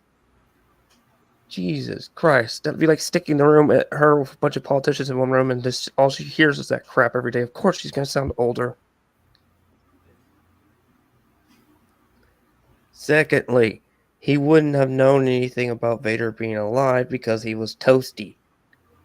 Lots and lots of toasty. Plus, she wouldn't know much about Vader's deeds because he's been living as a hermit with post-traumatic stress disorder on a planet for a hot sun planet for about 10 years now, according to this time frame. Secondly, we're not going to get into the Grand Inquisitor because that didn't look like a death wound. That looked like a stab wound. Put him in his place. Even though it's a lightsaber, he's technically his race has two stomachs. He could actually lose one, be healed in a back to tank. He'd be fine. Okay, they have the back to tanks. We're just gonna we're gonna keep going over that. The redubbing this scene. Okay, for one, Gundam, if it was redub, you need to point out lip syncing problems. I didn't see a lip sync problem. Like when you actually talk, because supposedly they redubbed it while they showed while she's still talking. Where you see her face. Those words look like they still lined up correctly. If you're going to use that argument, he uses it when we can't see her face. That's not exactly redubbing. For all we know, it could be the same line or could be not. Because we see her original face while she's still talking. Okay? Gundam, if you're a VTuber, you should know that. Redubbing over someone's actual already moving lips is extremely hard because especially sometimes with live actors, there's a reason why when you see like the old like House of Flying Daggers, you hear English redub over it. It's funny as hell because they try to scream the same way the original actors scream and it doesn't look the same because you can tell the vocal cords at the bottom that it isn't matching and lip syncing. So again, how are you to know exactly what was originally said? Okay? And plus, scripts are change all the time, so it could actually be a different another cut. Did you forget that people say, cut? Wait, we're going to take this scene out, reshoot it. And that in cinematography happens a lot, everyone. Let's go into another problem here with this argument. Leia saying, get off your thing with a creep. A kid doesn't know all that language already at that time, and 9-year-olds. She wouldn't know all that language, but she could say, why are you here, sir? Again, we don't know much about Alderaan because Tarkin blew it up culture-wise. It's, let's test the Death Star out on a planet, and we'll blow it up. I mean, no, they tested it on Scarif and the planet Scarif and the fucking But when Jeddah. we first saw the Death Star, it was they tested a singular ignition. Now, when Alderaan got blew up, it was all the ignitions that exactly full ignition. Because they'll even say it in the other movies and in the comic, they'll just a single ignition. But then when Tarkin did, he says full primary ignition. Yep, and blew it to smithereens. Thousands of voices killed in the instant. All right, Obi-Wan what was the thing sounding like a hobo, why he's running from that woman? The man's out of shape. I'm just gonna say this. Two, he needs to reconnect with the Force. He can't even feel it or use it, so he wouldn't even. Well, he was already using blasters within the first 2 episodes, correct? Yeah, because and blasters don't require precision. Everybody, you can shoot someone in the chest. Obi-Wan, even in the did you forget the sign? So uncivilized because you don't know it doesn't require finesse like a sword and precision. Okay, that's one of the things about that. A blaster you can just try to aim and like a normal gun, just shoot for the chest. You'll know the fall. Okay, go for the chest if you don't know how to use a blaster. Episode 3, Sandgate at the Critical Drinker. Oh, we're not done yet. Critical Drinker, is that the penis head dude? That's the one that you saw the video where I spliced his body onto Dooku, who got his head cut. But isn't he the guy that has like a Daffy Duck and a mask that looks like a penis? No, that's Doomcock. Ah, damn. And I was thinking Critical Drinker was that. Damn. Okay, let's take 2 steps backwards again. You wanted him to be like a prequel Obi-Wan? Well, let's see here. All that knowledge of him knowing Vader, he stopped the thing because he didn't want to see all the freaking information. And let's not forget, he bailed. Because Yoda said, go find Anakin, I'll take care of the Emperor. Correcto? Yes, and also he didn't get to see all of Order 66. He just got to see certain segments. I wonder if Yoda edited that too. But that's me being a prick and dissecting with hindsight is 2020. But let's also forget him saying Lord Vader. He only saw a small snippet of when Palpatine said that to him. He didn't get the whole thing. And also, plot hole, everyone. Why does the master, politician, like the president, have a freaking, which would be considered as a president in that era, have a freaking camera in his office? If that was the case, Palpatine would have been showed how the whole Jedi incident happened. Well, if he got the burnt face. Again, everyone, that's another problem, but another day. Her looking pregnant, that's actually you, Gundam. You purposely didn't, when you framed this video, I didn't see the hands and her holding the little toy, so we can't exactly tell from rows with memory. You edited that part out. You said it, but you framed it wrong. So for all we know, secondly, keep the children hidden. Okay, that wouldn't exactly be known. They don't know where Luke is, so that point still exists. And there was also a because then it would be strange to how the Organas. Yeah, it was like. It was obvious that even though the Organas had a daughter, she was born out of the Emperor would just think, oh, it's another senator that'll eventually work. There's another trick in everyone. What's the best way to hide? In plain sight. Okay, Gundam, you're leaving out that basic psychology 101. Serial killers have been using that trick for years. Second thing, the best place for Leia to be hidden would be Organa, because they were also stated back that time they were wanting children. Well, I'm going to adopt a kid. Boom. Problem solved. Her being perceptive, like I said earlier, raised around politicians. Again, I swear to God, why am I literally poking holes in this? What's common sense at this time? He wouldn't know. Plus, Obi-Wan literally went dark. Let me rephrase that. He decided to go without internet and computers and a TV for several years, just reading freaking books and maybe a holocron and trying to talk to a force ghost. Okay, he went full blown hermit all that years. There's no way he's going to keep up with what Vader's doing. He ain't sitting there reading the newspaper or whatever. Mind you, he knows who the Inquisitors are, so he assumes the Inquisitors filled the void of Vader not being around. So that's how he assumed Vader was dead, because then why would there be these Force users that will go against the rule of 2 that he believes that Palpatine still abides? That's a good point. Again, it is stated, Obi-Wan lived a hermit's life during that time before the show came out, that he basically, how people don't want to have cell phones and all that other stuff. Yeah. He basically did that. Oh, wait. Here's a holocron with the last year's worth of news. Okay, I'll watch that. Oh, this happened within a whole year. Okay, I'm gonna go back to not having anything. I bet he probably had a holocron showing the entire year's worth of news sent to him every year by Organa. Yeah, or somebody. Here you go. Here's what's been happening in the world for an entire year. I know you don't want to know anything, or here's a book. It's like handing the guy a giant book once And a you year. saw in the show, Organa had to finally confirm that was that, you know, by speaking to this guy over communication. He's like, look, you have to finally move on. We made the mistakes. You know, you failed with Anakin, blah, blah, blah, but you can't let that failure pass to the children. Oh yeah, that's true there. But oh yeah, Obi-Wan went off grid. He went full hermit. So there's no way he would know about Vader, you know, in the suit and that Anakin survived, or what Anakin looks like. He probably hears what people say by word of mouth that the Emperor has a boogeyman.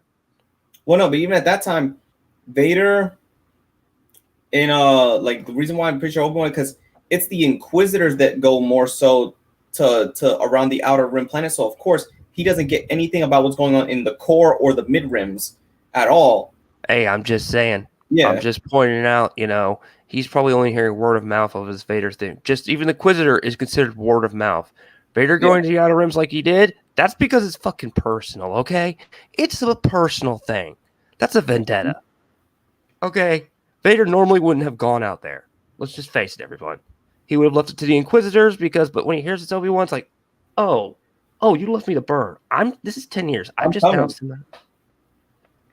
If you read the comics, you would understand he was pissed for those 10 years. And then the moment in the show when Obi-Wan was meditating to try to feel the Force again, it woke Vader up because he knew he can now feel Obi-Wan's presence in the Force. There's a Force wound thing. It's called a Force wound or a Force cut off. And that thing is expanded, and people. I bet you're not bringing this up. It's in your beloved game that's on the Switch, Knights of the Old Republic 1 and 2, and Fallen Order. So he basically completely cut himself off, and people, when he full blown got it back, it was done in the TV show with Rebels. Kanan cut himself off. He had to reconnect so he could train Ezra. Ahsoka said she felt something during the purge, so she reconnected herself before she fought Vader. A lot of people, the purge was basically their version of Vietnam PTSD. You cut yourself off in the Force because you could feel all that pain. Yep, but it doesn't stop you from having it. So therefore, everyone, the debunked argument, and plus, when you reconnect it, it's like a giant Zenkai boost. That's the reason Obi-Wan could get out of that freaking hole. When you full-blown connected, you get a big power rush. It's shown in most. You basically, and then now that you have all that knowledge of what you already knew how to do, you can now use it effectively. It's like, let's put it like a Zenkai boost, to use Dragon Ball terms. Mm-hmm. Seriously. Please. I know that argument was it. By the way, I've got to ask something. How is his video not struck down like yours was? He's using multiple segments. And when we watched your segment here. My stream on that episode's back up. Wait, the one where they took it down for the longest time? Yeah, because the 30 days went up, and of course, I watched Tip's review. He said that by law, if they don't do anything to you within 30 days or have it taken, that they put it back, and if they go back and do it, that means they're doing something illegal. So, but how does he get the pass and get to have freaking ads on their thing? Rules for thee, but not for me, everyone. This right here. YouTube's. I'm gonna say it right now. This right here. How long the video is? No, look what I'm pointing at. Oh, arm. Get it? Quantum. Yeah, I get it. I get it. Now you just said it. It was due to physics, everyone. Physics, yes. Physics. Biology had a role in this. Anyway, I'm hitting this fucking thing. God damn it. Here's a question before you play it. How do we know that's his actual nationality? He's always hid his face. Has he ever shown his face? He has shown his face. Oh, okay. I need proof like that because for all we know, it could be word of mouth. He popped up in a Fratanga video once in full, like laying on a sofa, wearing like a fake beard and something, and throwing a fleshlight on the floor, but you can see his. Okay, in a Fratanga video, we know what he is. Okay, keep it going. Just wanted to make sure. Episode 3 is when we got an Iron Man-esque suit-up scene, but it was better because it was Darth Vader, and I had a mouthful of member berries. The helmet choice made no sense here. They took elements from the comic version of Darth Vader's adaptation of the helmet where it comes in 2 pieces, rather than the movie canon version that comes in 3 pieces. You see how you already separated comics from canon when they're all canon. And he's also taking the fact that might not be a non-canon book. No, he's using an image from a non-canon book. That's from a non-canon book. I know where that's from. That's non-canon. Yep. Vader revealed helmet. Remember that at the end of Return of the Jedi? Of course not, you idiot. So to hide the fact that the actor was a little on the scrawny side, they just kept doing. Hayden Christensen bulked up for the role. He didn't see the behind the scenes. Clearly, he didn't see the behind the scenes. And Hayden is fucking tall too. Hayden's a big guy. Maybe not as big as Dave Prowse, but he's fucking big. It's just the camera. You know, it's called movie magic. Camera frames make you look bigger than what you're supposed to. It's camera direction. Okay, it's camera direction and camera frames and all the other stuff. It goes within cinema making. I know what you're saying. Yeah. It's a cinema trick. It's how you make someone look that's actually 4'2", look 5'8". Mm-hmm. Really odd angles and dark lighting, and not to mention the costume itself wasn't fantastic. I don't know, it's just a pet peeve of mine. But rather than hear me complain about Star Wars, I'll have someone people actually respect take over. Wait, you mean people? He's gonna go to. I bet you he's gonna go to Critical Drinker, since that says it right there on the time code. You mean everybody the Fandom Menace sucks the dick of, not people on the outside, but the echo chamber. You mean? Okay, why are you using someone else's opinion instead of forming your own opinion? This might as well be an opinion piece. This might as well be called an opinion of Obi-Wan Kenobi. But right now, we're looking at a fucking opinion. But they passed their opinion off as fact. Multiple opinions. Stu, open the Zoom call with Drinker, please. Step aside, Gundam. The Drinker's taking over this review. Now, trying to pinpoint the single dumbest scene in Kenobi is a bit like trying to find the most insufferable arsehole at a vegan activism convention. You might say it's a target-rich environment. But the one sequence that absolutely boils my piss is in Episode 3, when Kenobi and Leia arrive on a remote mining planet to make contact with a Resistance member that can help them. Ignoring the fact that their ship's course was registered before they even left, so the Empire could easily track them down there, they make... Nope, he left it out. The guy right there who gave him that thing said that it will be unregistered upon movement, and the code is a supply ship. So the supply ships, one, don't get checked. Two, there's barely any security, so they could easily step off. So therefore, the Empire is not tracing it. Moving on. They make their way out to the rendezvous coordinates in the middle of nowhere. And when their contact fails to instantly show up, Kenobi's like, well, I'm out of ideas. Better head back to the spaceports. Jesus, dude, would it kill you to give them 5 minutes? Okay, so what do you expect him to do? And they were there for like 5 minutes. Huh. Listen, come on. Time is money, and the clock is ticking. Believe it or not, people can't spend their entire lives waiting around in the middle of nowhere for your dumb arse to show up. But then Leia decides she can't be bothered walking back to the spaceport, so she flags down a passing transport vehicle, despite the obvious danger of mixing with the locals, and Obi-Wan's like, nah, it'll be fine. Now, I don't know about you, but I would not trust my tactical planning to a 10-year-old girl that's literally never experienced hardship, danger, or adversity until about 12 hours ago. So anyway, in they go. But oh no, a squad of stormtroopers tasked with hunting them down decides to show up at that. They weren't tasked with hunting them down. This was just a patrol squad unit going by that needed a lift. I've watched the episode 2 to 3 times. I already know. Also, hold on. Patrol squads are a thing. They showed it in episode 1. I mean, No New Hope. Yeah, where they're just wandering around Tatooine doing jack. I'm like, oh wait, there's a droid here. I guess we're gonna have fun today. That's basically what they do. That's just a typical patrol team. Yep. To the odds, eh? Time to break out the cover story, because the last thing you want to do is reveal your true identity to the people that are tasked with hunting you. But stormtroopers wouldn't know him. Clone troopers would. You idiot. Then I guess Kenobi felt differently, because he literally blurts out Leia's name within 60 seconds of the conversation starting. They know what they're doing, Leia. He's an old man, technically. Old people make mistakes when they speak. Lord knows we do it, and we're young. Here's a good question. Now, okay, if you're gonna go that route, Critical Drinker, they should have recognized her on spot.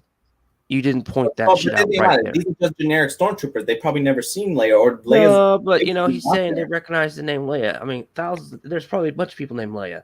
How the hell would they know? Exactly. There could be other people out there named. There could be other people named Leia.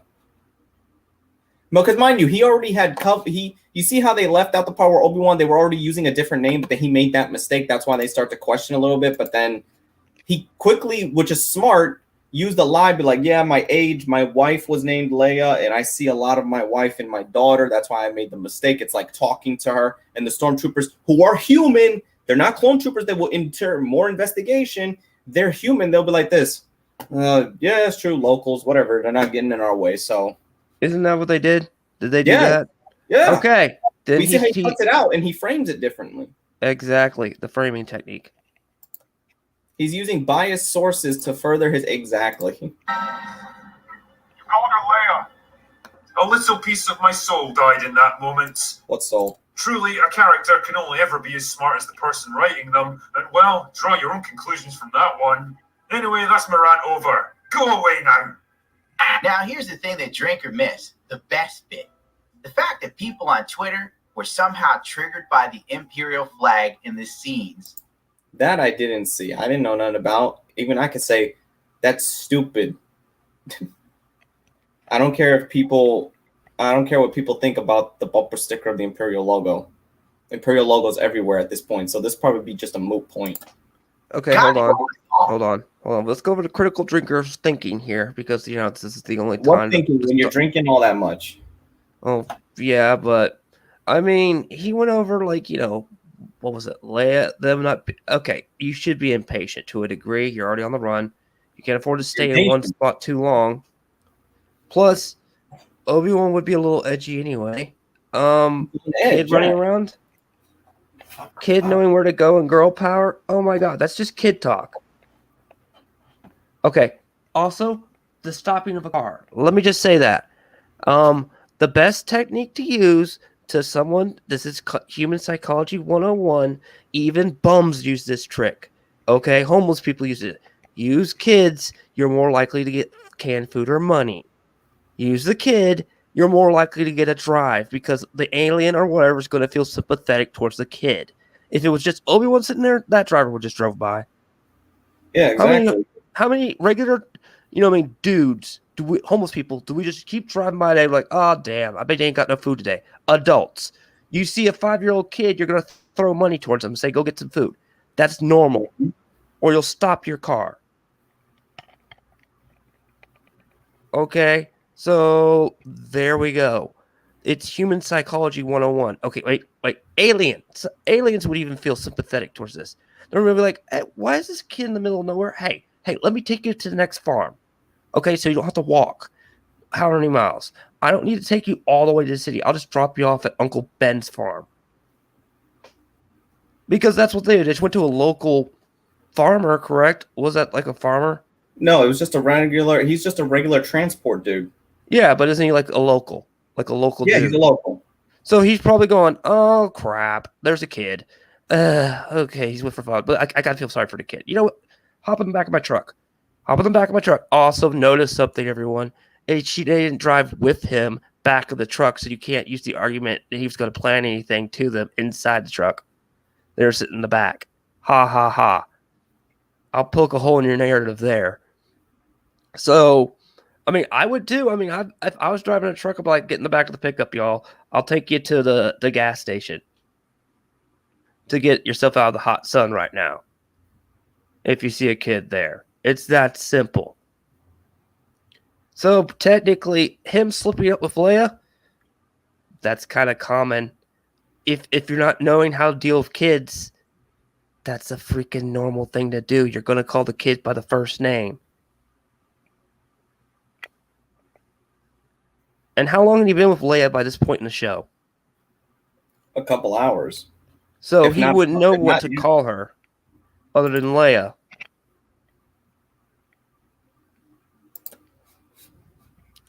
So... Oh, shit, yeah.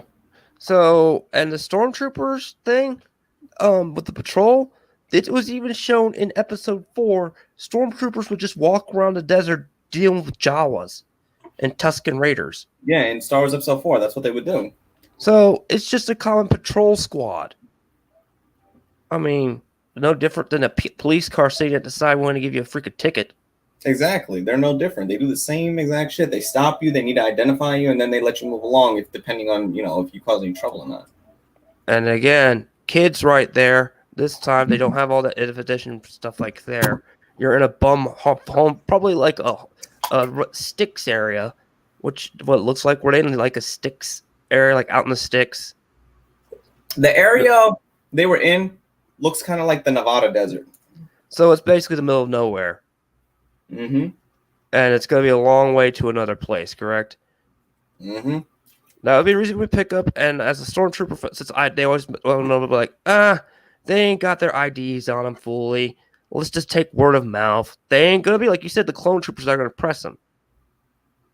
Some of these people, it was even stated back in the they just take fresh recruits that don't know anything. Yeah, by this even time, farm boys. By this time, the only clone troopers that are alive possibly are the Bad Batch, Captain Rex, and his old unit. That's it. Yep. And possibly Commander Cody, but we don't know yet. Ever an invasion, the blue states would buckle long before boots hit the ground. Hold on. What does the blue states and red states argument in real world politics have to do with Star Wars? You honestly sound like a Democrat anyway. Knowing that, you probably know what that Biden says anyway. And scary or, Star Wars. Quote, repeat, quote.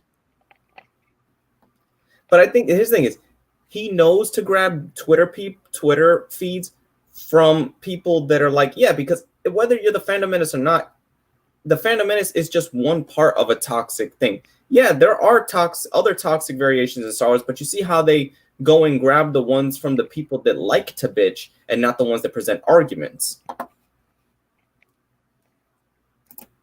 Has been in a long time. That's like having a Let's Go Brandon or Don't Tread on Me bumper sticker on a pickup. What? Oh no! The other issues from the episode. Hold on, Kathleen Kennedy has very little to do with that. You're using her as still as a scapegoat. It was even. Did you forget that in the Star Wars celebration they booed her? Yep. Or something. You left that out of your argument. But they only praise the people that they know that are handling the stories. Oh wait, didn't he bring up the Hayden and the armor thing just in episode 3? Yep. Okay, well everyone, Hayden's a tall dude. For 2, the dark lighting thing. Okay, they use dark lighting. That's a lighting trick to make you look more menacing. Because if he was walking out broad daylight, it's not going to look as effective. Exactly. The only time it's going to look effective is if he's slaughtering somebody with a fucking lightsaber. And think about it. Even in those movies, it was always dark, like dimly lit or dark, where Vader was walking around. The only exceptions we give it is when he's on the Death Star, or on an Imperial ship. Or no. Okay, when he was in the dining room on the planet Hoth, not the planet Hoth, planet Bespin, Cloud City, when they captured Han Solo and them. He was in that when they said we'd be honored if you join us. That was a bright lit room, and the Star Destroyer. The Star Destroyer, yeah, basically, yeah, Star Destroyer. Because in the entry way to Leia's ship when I want them alive. The Tantive 4. So okay, everyone, out of all the scenes, if you think of the original movie where he's in the suit, how many times is he seen in a brightly lit area, or even sunlight, direct sunlight? You know what I mean? Not very much. It's usually at night, as we saw with the little freaking, like Jawas or whatever they're called. I can't think of that name. The little teddy bears. Yeah. On Return of the Jedi. It was night when Luke was talking to him. Mm-hmm. And it was in a dimly lit corridor. So Vader's always been shown in presentation of movies in dimly lit areas. Plus, you're using non-canon material. Okay. Let's just say this. But one thing you forget is he just got out of a Bacta tank. If that scene is correct. So, of course, it's showing how they assimilate the armor onto him. You can't just walk onto the armor. Exactly. He's just like that retarded. And he's using a suit up. You know how many other scenes have been compared to the Iron Man suit up scene, but he had to specifically choose that because it's still a Disney property. Yeah, but regardless, I'm just saying, I'm pointing out the practicality of how a suit works. You know what I mean? That's why I said, if he got out of the Bacta tank after sensing Obi-Wan, which you just told me episode did, of course his ass is going to get in that suit real quick. And him sitting down, Hayden's tall. We saw that in the Star Wars Celebration. He's really tall. So, and what's the point there of him sitting down in that throne room? I hope it wasn't Mustafar where he was sitting. Because it will be irony if he's sitting in the chair in the area where he got burnt, where he got that message. Yeah. The infamous fence scene, where instead of going around the fence, they shot the controller. The lack of sand troopers in a desert area. They're all stormtroopers. That's technically not a desert area. Without their At own least moisture. pointed technically. I don't understand it. Would you walk around the desert for hours without like Vader's Obi-Wan fight scene? You're just like, I've got you now, Obi-Wan. Uh-oh, there's fire, and a woman is shooting at us. Curse you, Obi-Wan, you escaped me again. The idea is to make Obi-Wan suffer, and he wanted Obi-Wan at his best. It's what you call hunting your prey 101. I broke this down in the last episode one. God damn it, here comes another. It says lifting ideas from other shows. Like, what? That's the thing. Even I would have picked up on that. If anything, it does draw more from the video games of Star Wars. And wouldn't you want a show to draw from the other Star Wars shows to explain things? It creates what is called continuity. And creative writing. Something he doesn't know anything about. From Reva being ready to torture a small child without a second thought. You did this to yourself. You see she's only doing it because she's under control, but you can see in her face she's duress. She's under duress, stress from it, because it reminds her of what happened to her. To Roku literally telling Obi-Wan he won't help with anything against the Empire.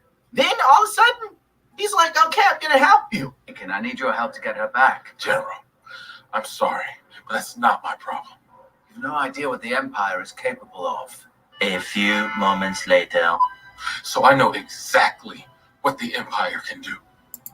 You had to play to his emotions like any person would to get them to do something.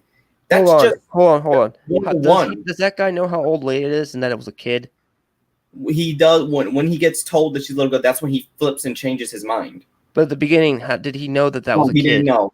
No. So, this is another thing. I'm going to use the kid psychology argument. When you immediately hear, something happened to a child, what's your immediate reaction? First, you're going to be neglectful. I don't want to do it. Then you hear a child, they have a child. What's the most common reaction, everyone? You're gonna reluctantly aid the person because you know exactly. Once you find out it's a child, you'll do a 360 because it's usually most men's or anybody's always protect children. It's wired in your brain practically. Exactly. It doesn't matter what galaxy you're from. Look, if you want my help, you got it. What a difference a monologue makes. The only way into the Empire is with the help of a capable woman. Thank God she's here. They stated from this she was using her position to help people, which is something certain Imperials would do. So, of course, they would take her along so Obi-Wan could have access and information. Also, it's called spies, everyone. It's a narrative 101. If the resistance are here, they need a mole. No, well, the rebellion is not a full form thing. It's just pockets of. Yeah, but they still need a mole. Yeah, they do to help whatever rebellion cell. Because right now it's what you would call they're in certain cells at the moment, like rebel cells. They're not a full unified. That didn't happen until after the blowing up the Death Star. But regardless, right now even cells had like little teeny, like basically, you know what I mean.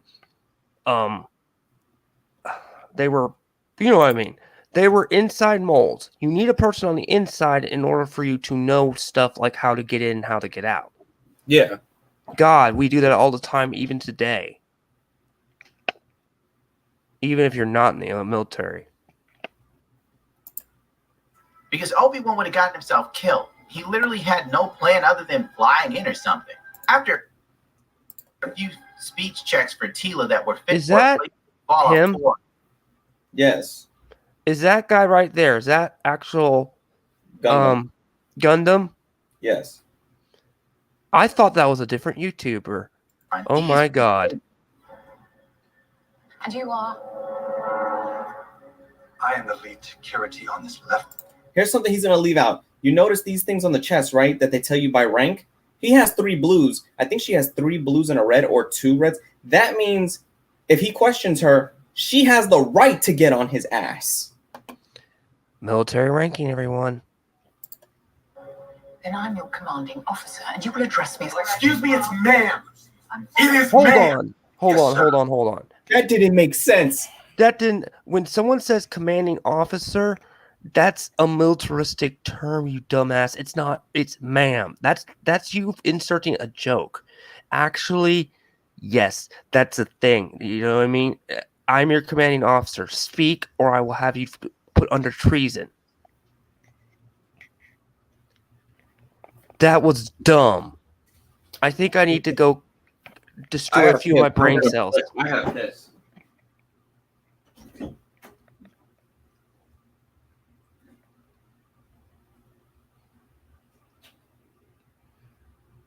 That was the dumbest thing I've ever seen for an argument when it comes to militaristic terms.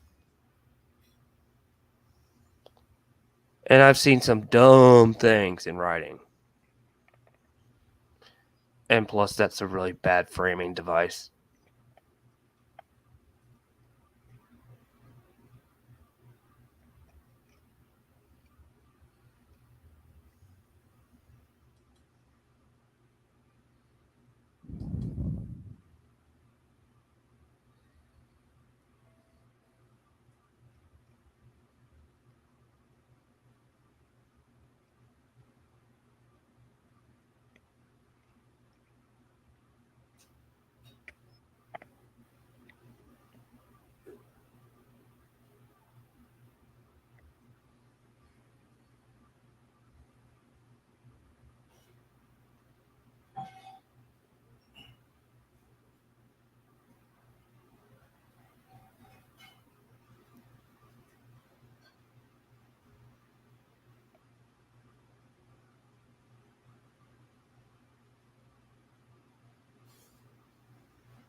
Don't worry, it wasn't a yeet.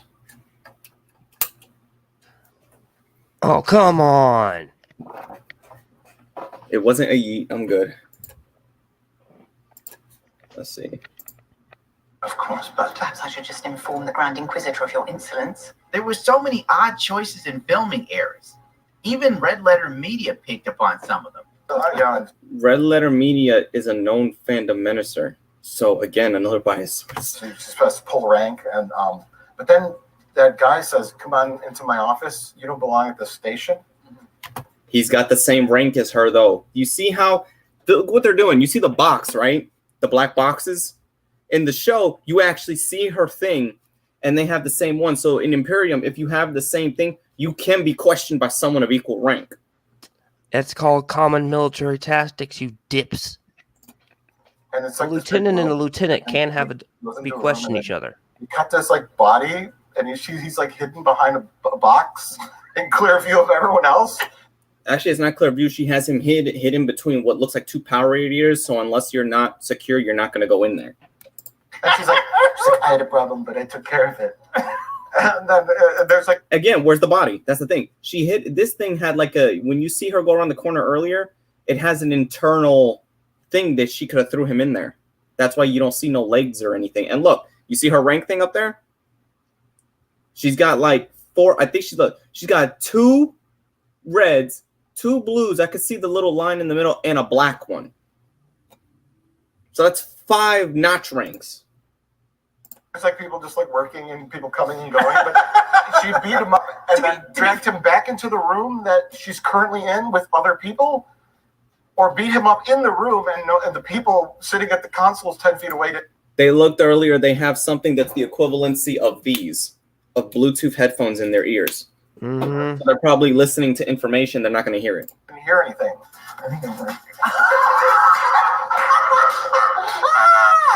Tana makes her escape in the dumbest fight scene in internet and movie history. Another thing, stormtroopers admit that they have bad helmets and they're easily exploitable. They look exploitable to begin with. Like you could grab them under and flip them off the head thing. Now that and even Luke said that you can barely see in those things. You can only see what's in front of you. So here's a good question. Yeah. Were they in very close quarters when they had like an elevator? No, a hallway, but the hallways in the remember it's the Inquisitor Fortress from the Fallen Order game. So imagine those hallways. I'm just saying where she's having that fight is a very close quarter area. Hallway. Like boxed area. So if you're in a very small boxed area, you're good at close quarter combat, you might have the advantage. Yeah, like this. See, they're showing her do it right now. Hold on. Damn it. Gundam, would you quit? He's doing the clip framing, so it's hard to dissect it. The dumbest fight scene in internet and movie history.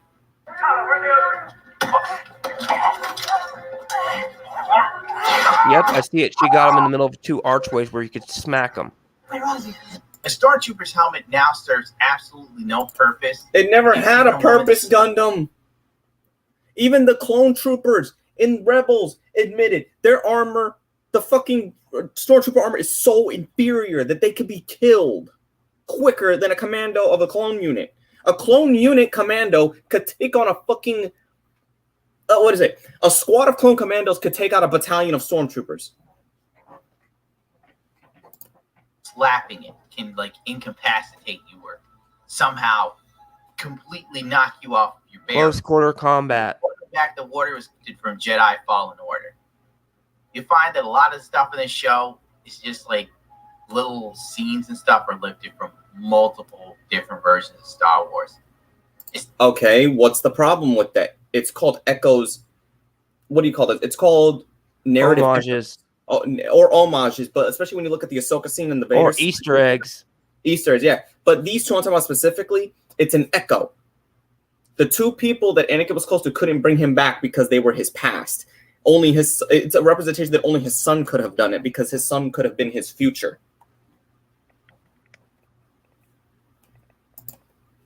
It's really just like the more you look into it, it's sad. It's literally just like, oh, that's from Empire, that's from Jedi, that's from the video game, that's from Rebels. It's called the interconnected universe. What do you think is gonna happen?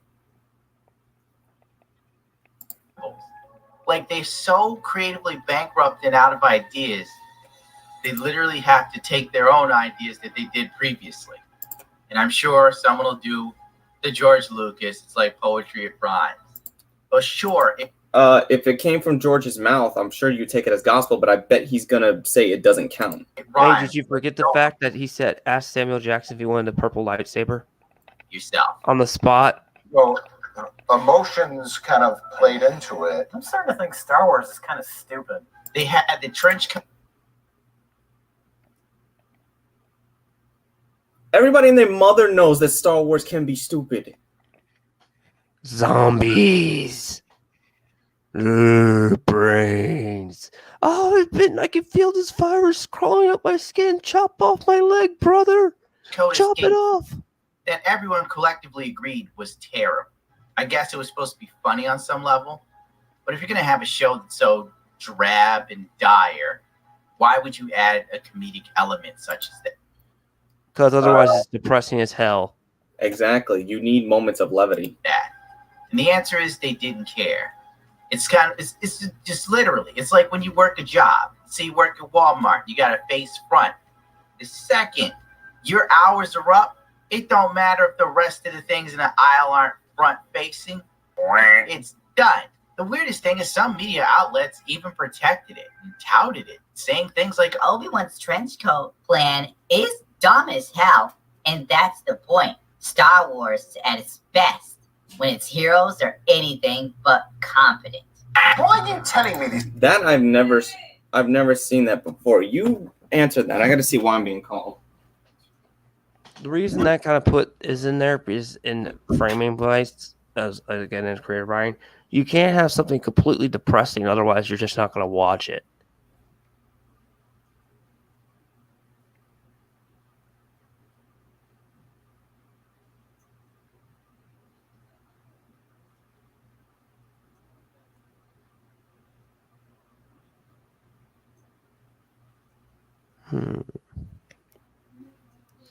Because it's having a dark and edgy work like this, even dark and edgy, you put little bits of comedy in there to not completely make it depressing.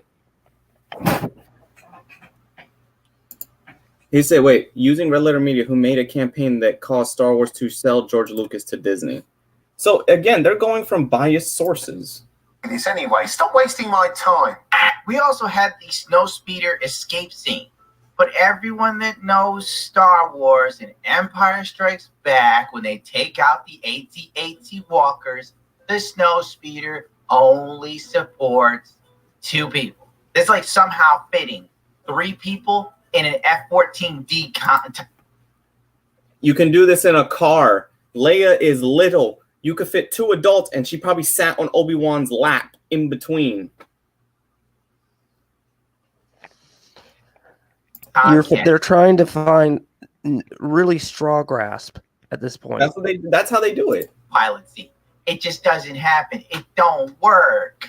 I guess it's because they don't show. No, I'm not going to defend this. Maybe it does have a point because of that. Maybe, but then again, you are freaking, filming like time schedules on filming and stuff like that. So you can't have everything perfect. Gundam. That's the thing. They expect everything to be perfection. It's funny. The movies that they choose as perfect are movies that are overrated in cinema.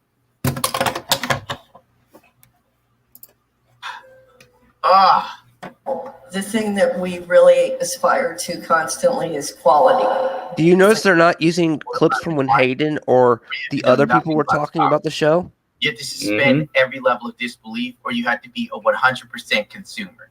There's no way you could know a little bit about Star Wars and watch this and go, it's fine! Because it's not. It's so bad. It's like... What was that? It was confirmed. It was confirmed those were older model. No, I meant, what was he complaining about on the ship? That they didn't see them?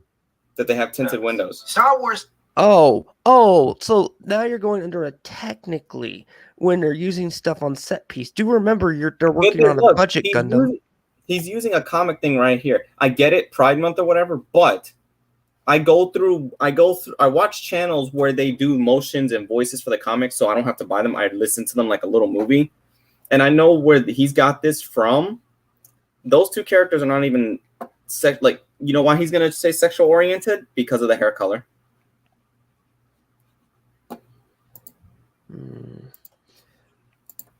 Dude, you're a cult.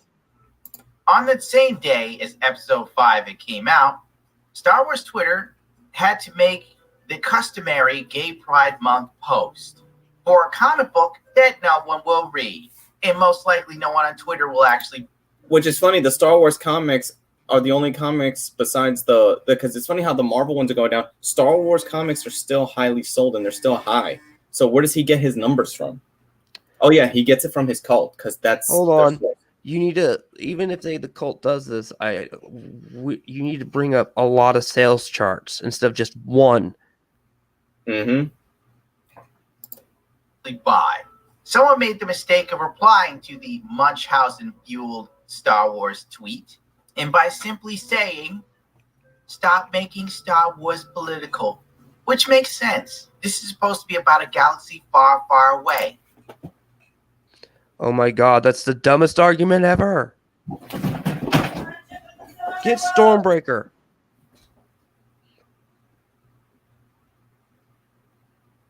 Everyone, I think we might be seeing domestic violence on stream.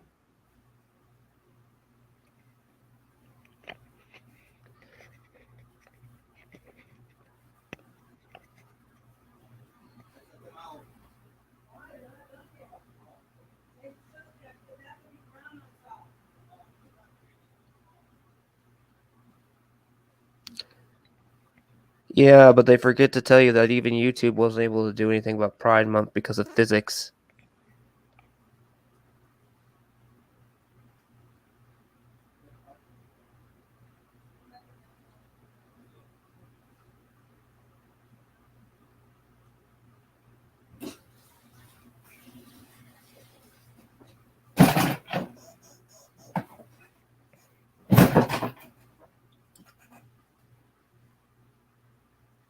Did you say anything while I was out?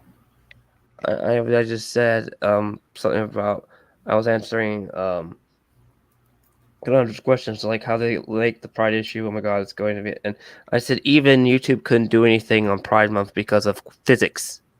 Star Wars always dealt with politics. Hey, the Senate shall not stand for this. Or what is the Galactic or, Senate?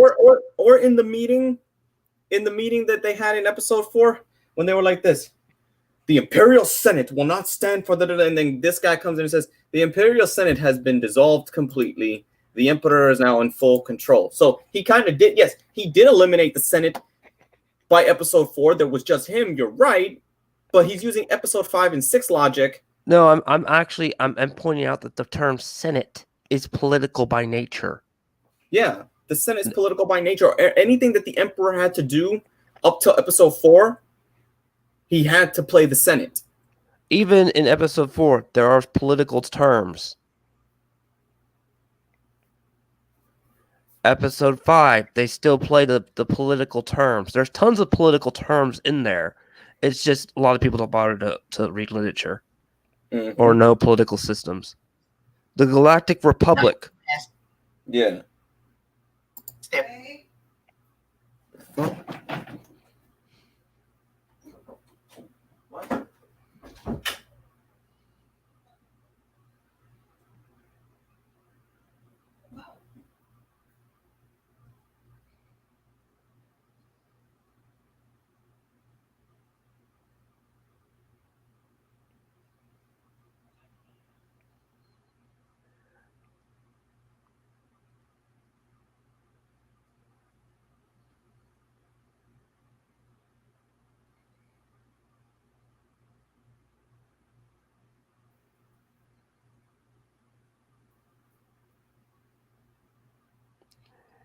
Yep.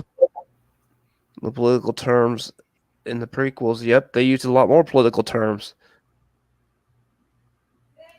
But Star Wars has always had some form of politics into it. There were a lot of heavy in the prequels because you were dealing with the Senate, the rise of the Empire, Emperor Palpatine, and all that stuff. So that had to be political to a degree. And then even in the original trilogy, DOG 4, 5, and 6, there were some terms and talks of it. They used the showing, not telling, or telling, not showing. What is that? Two terms in that. I mean, they can't show you the whatever empire or whatever, but they can tell you about it.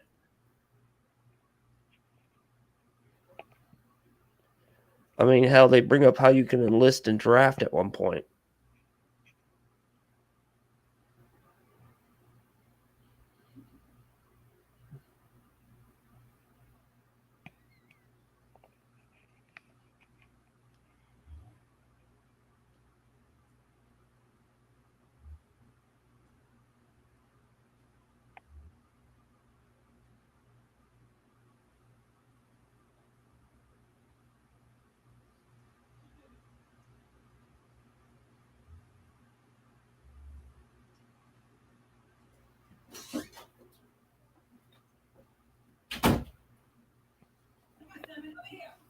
All right.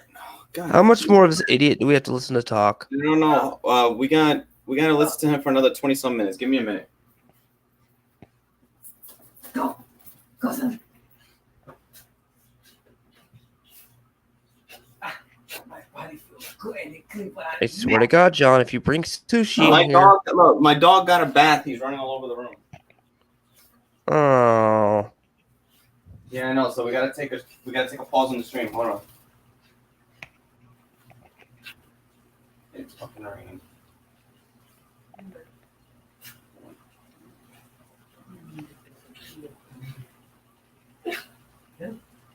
Get us on it.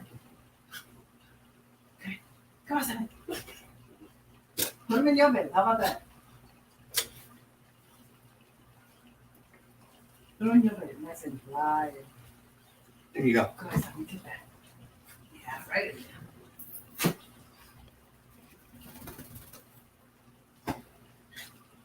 So Simon, you think it's a good job to interrupt me what I'm doing? well, it breaks your anger level down, so I guess. Yeah. That's true. Wait, ask the Living Bible of the Ten Commandments. I already figured that out. Gundam's a sinner because he's a liar. Plain and simple. He's going to hell.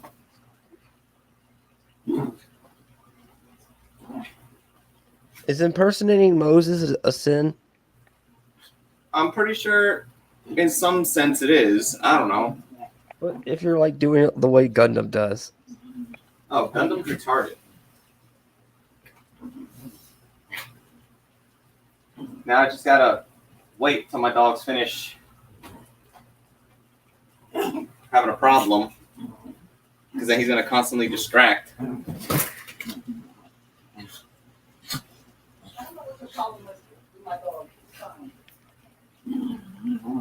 If you see that black speck on my bed, that's him having a fit. Perfect. What happened, Simon? Simon? Fix my bed and everything, he's gonna mess it up. He's fixing it better. He's making it look better. Right, Simon? Come on. Hey! Tell him something, John.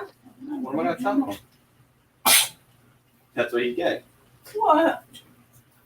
What happened, honey? Come here. Come on, Simon. Well, leave him alone. Hey, he ran off anyway. Now let me fix my bed. Yeah. There we go. Okay.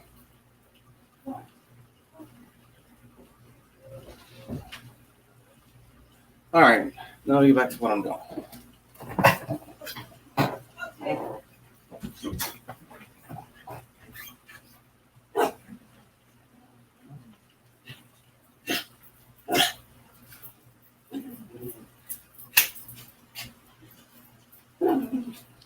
John, are you sure you got enough time before you get yeeted by a succubi? No, I'm fine. All right, there we go.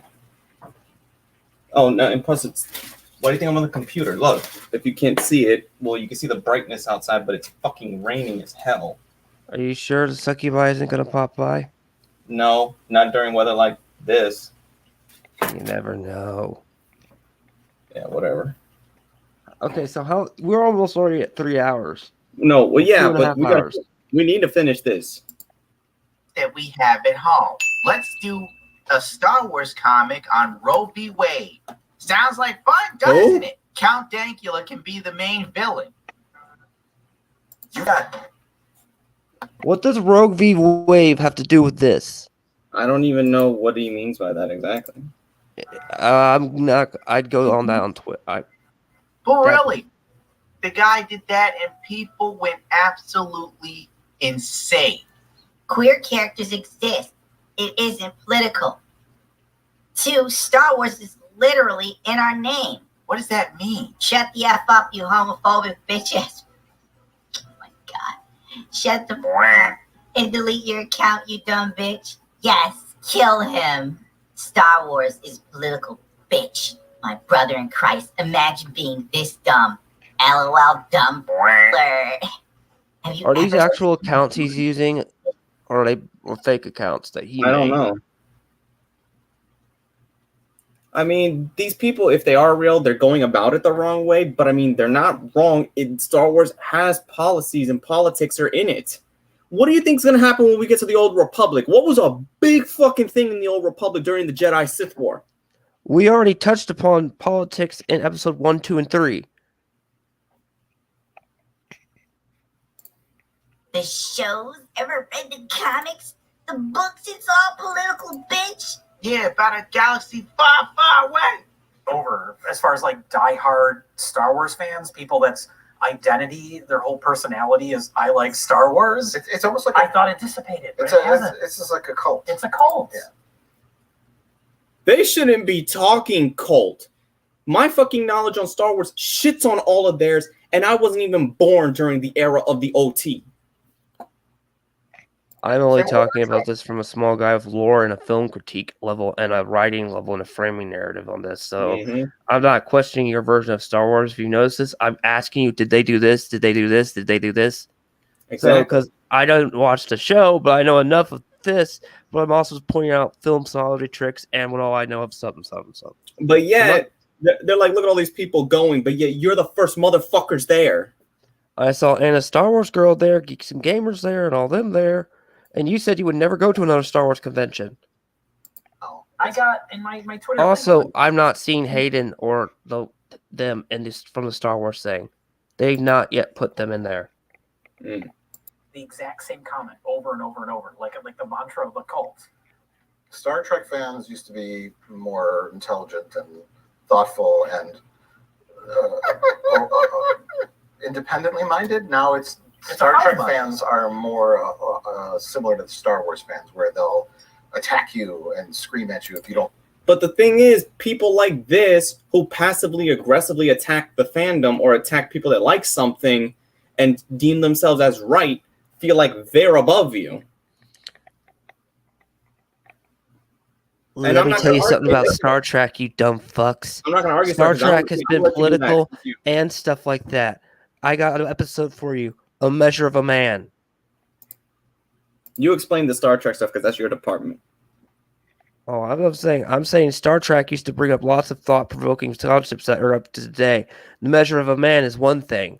Whether a cyborg like Data should have rights and stuff. Or stuff like that. Star Trek actually was more thought-provoking and stuff like that. I'm not even going to go on replicated food and organic food. You don't like what everything that's put out. You can't think independently. Imagine going to see a TV show or movie that just encompassed the garbage that was your personal life. I wouldn't want to see it. I would be depressed. LOL, you dumb. Shut up. It's always been dipshit. Aren't these lovely people? Look at the progressives go. Aren't you a lovely person, Gundam? You're one to talk. You're talking the exact same way they are. They do the same exact shit, and they just don't see it that way. I don't understand. No, all these tweets echo what he's been saying so far for 30 minutes and 20 seconds of this video. I wouldn't have put this in here as a framing device. Second, someone just said something as, do we have to make it political? The slurs, the cursing, the wishing the person dead, progressively has gone progressively insane, if you ask me. Wow. Here's another one where Star Wars Twitter decided to be stupid. Calling all members of the Resistance, Billy Lauder and Kelly Moraine Train are taking the stage now. Tune in. And which I believe this is Ahsoka. No, not Billy. This is not Ahsoka. Billy Lord. Oh no, I don't. Billy Lord. Yeah, that's not. No, Billy Lord is Princess what's her name's daughter. Carrie Fisher's daughter, and this is the chick from episode 8 and 9. And this dude wrote respectfully, no one likes either of them. And it's Star Wars Twitter because they're retarded. You know, you ever heard of with great power comes great responsibility? Even I know if someone says something to me I don't like, the move isn't to immediately say something to them to try and get people to go after them. What's wrong with you? That's exactly what you're doing. You act like a teenager. Well, anyway, he said respectfully, nobody likes either of them. And it's true. Nobody's buying it. I literally sent Star Wars Girl all of my Rose Tico figures that people sent to me as a meme. Who the f sent me this? I don't want it. Who is this from?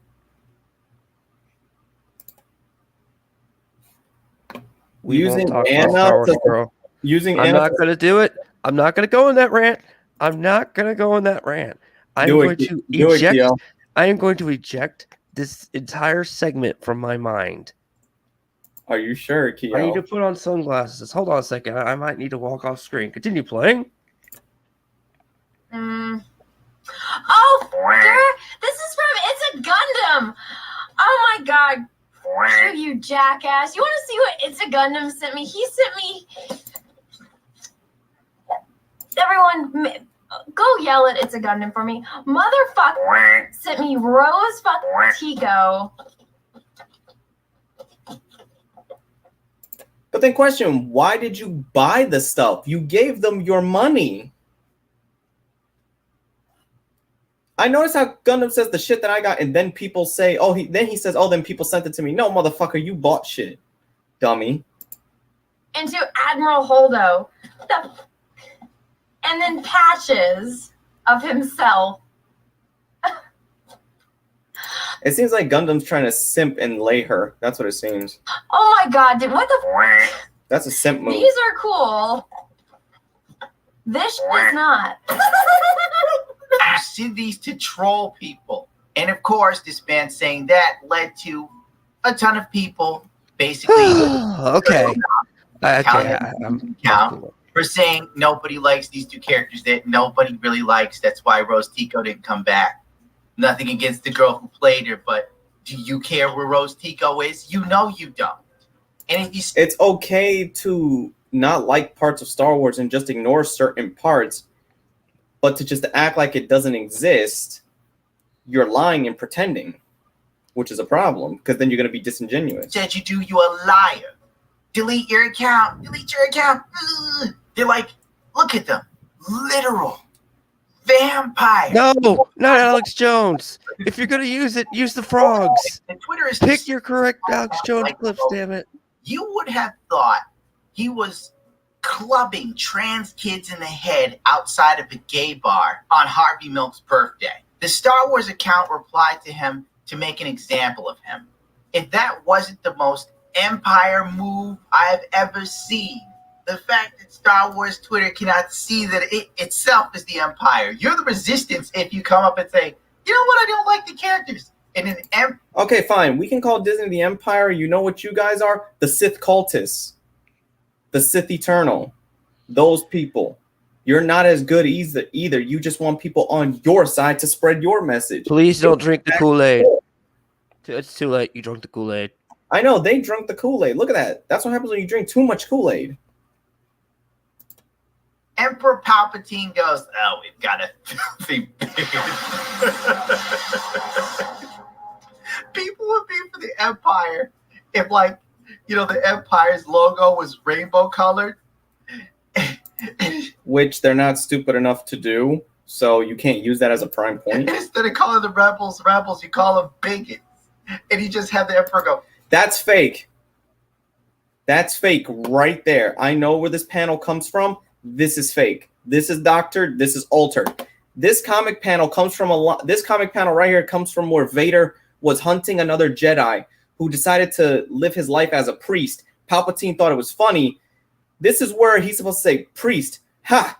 The fool chose the closest thing to being a Jedi without being a Jedi. That's why he's laughing. So this is a doctored fake line, and this is not even the kind of word framing they used in the Vader comic, because in this line, the sentence that Palpatine does starts from all the way up here, and here is where he's supposed to say just, ha, a priest. Ah, Luke Skywalker, you're a transphobe. Gundam, you're one to talk. You're using edited clips to begin with already. Palpatine shirts on. If Darth Vader snapped people's necks and said they were homophobic, people would cheer on. Break down his narrative framing. I'll be right back. One, if that was a doctored thing, you've been using several doctored stuff throughout this entire thing, Gundam. The tweets and stuff, you collaborating a bunch of tweets is a form of doctorism, so I agree to frame it into your narrative. You've been using multiple memes, like the Yoda thing and the very earlier redub stuff. I mean, to accuse something of what you're very doing is, I say that even my hypocrisy only goes so far, and I wouldn't take my hypocrisy this far. Oh, it stopped raining. Thank God. Okay, no, wait, no, not thanks. Let's do this. Let's hurry up and hit the... I'm not the one who keeps pushing the stop button. Even I have more of a moral compass than the person running the Star Wars Twitter page. See, the panel, that's actually... You see why he's got it zoomed out? Because this part doesn't happen, and you can tell due to the hair design, this person has a full head of hair. They've been caught hand-drawing comic books in a similar style to add it to their agenda pictures. Doctored evidence. They doctor it, yeah. Page. I know if I go after someone, it can lead to tons of people taking a shit on them. And my followers... You're already doing it! So much smaller than that of the Star Wars Twitter page. And also, they're rational human beings. Unlike the Star Wars Twitter page. The Star Wars Twitter page literally militarized its following during Gay Pride Month to basically shoot a puppy with a rocket. You said puppet, not puppy. Because the puppy pissed the carpet.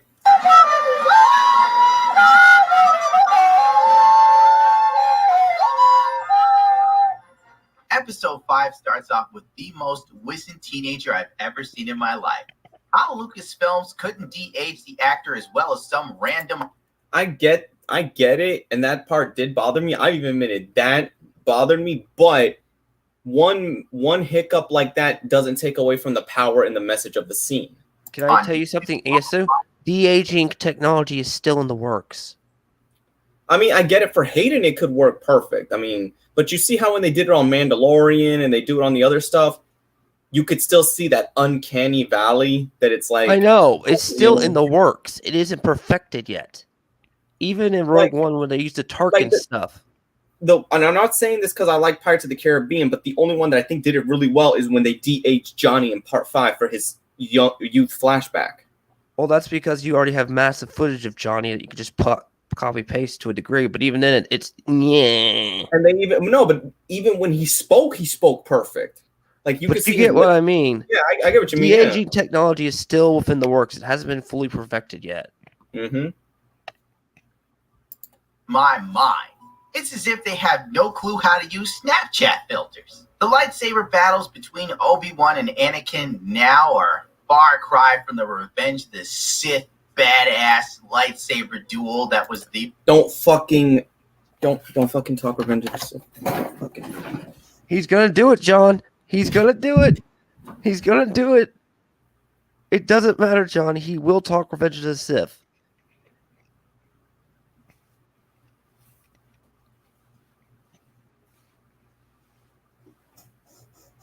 Help!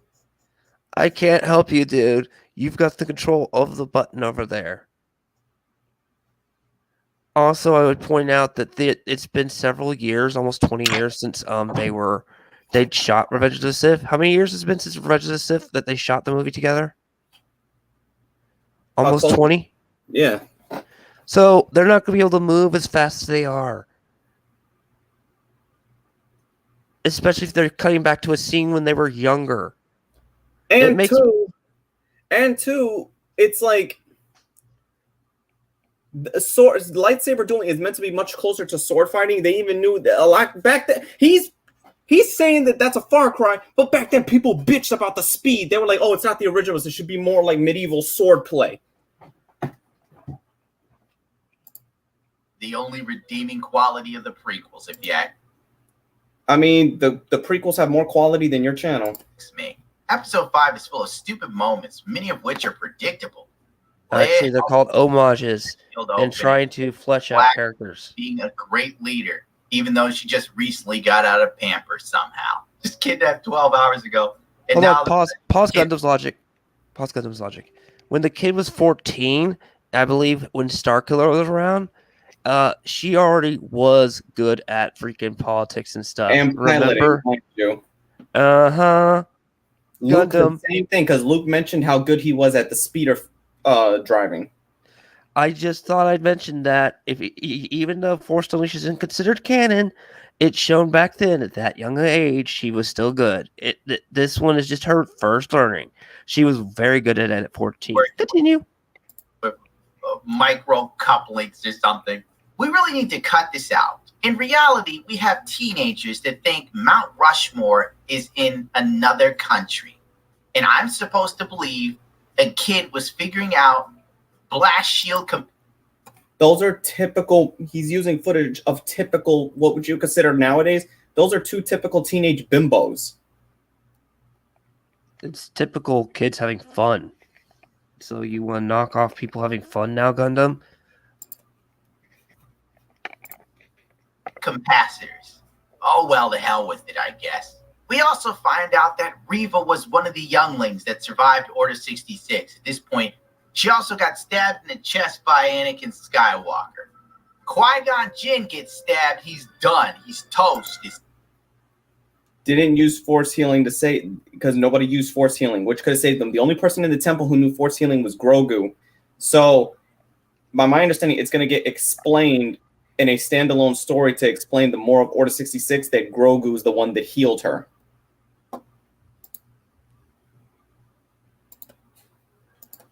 Also, please don't Liam Nelson, no! Part because she finds out her beloved husband's actually a douchebag. Palpatine willed her to die through the Force, so technically outside influence of the dark side. Get it right. Okay. But only a black woman could survive these struggles, babe.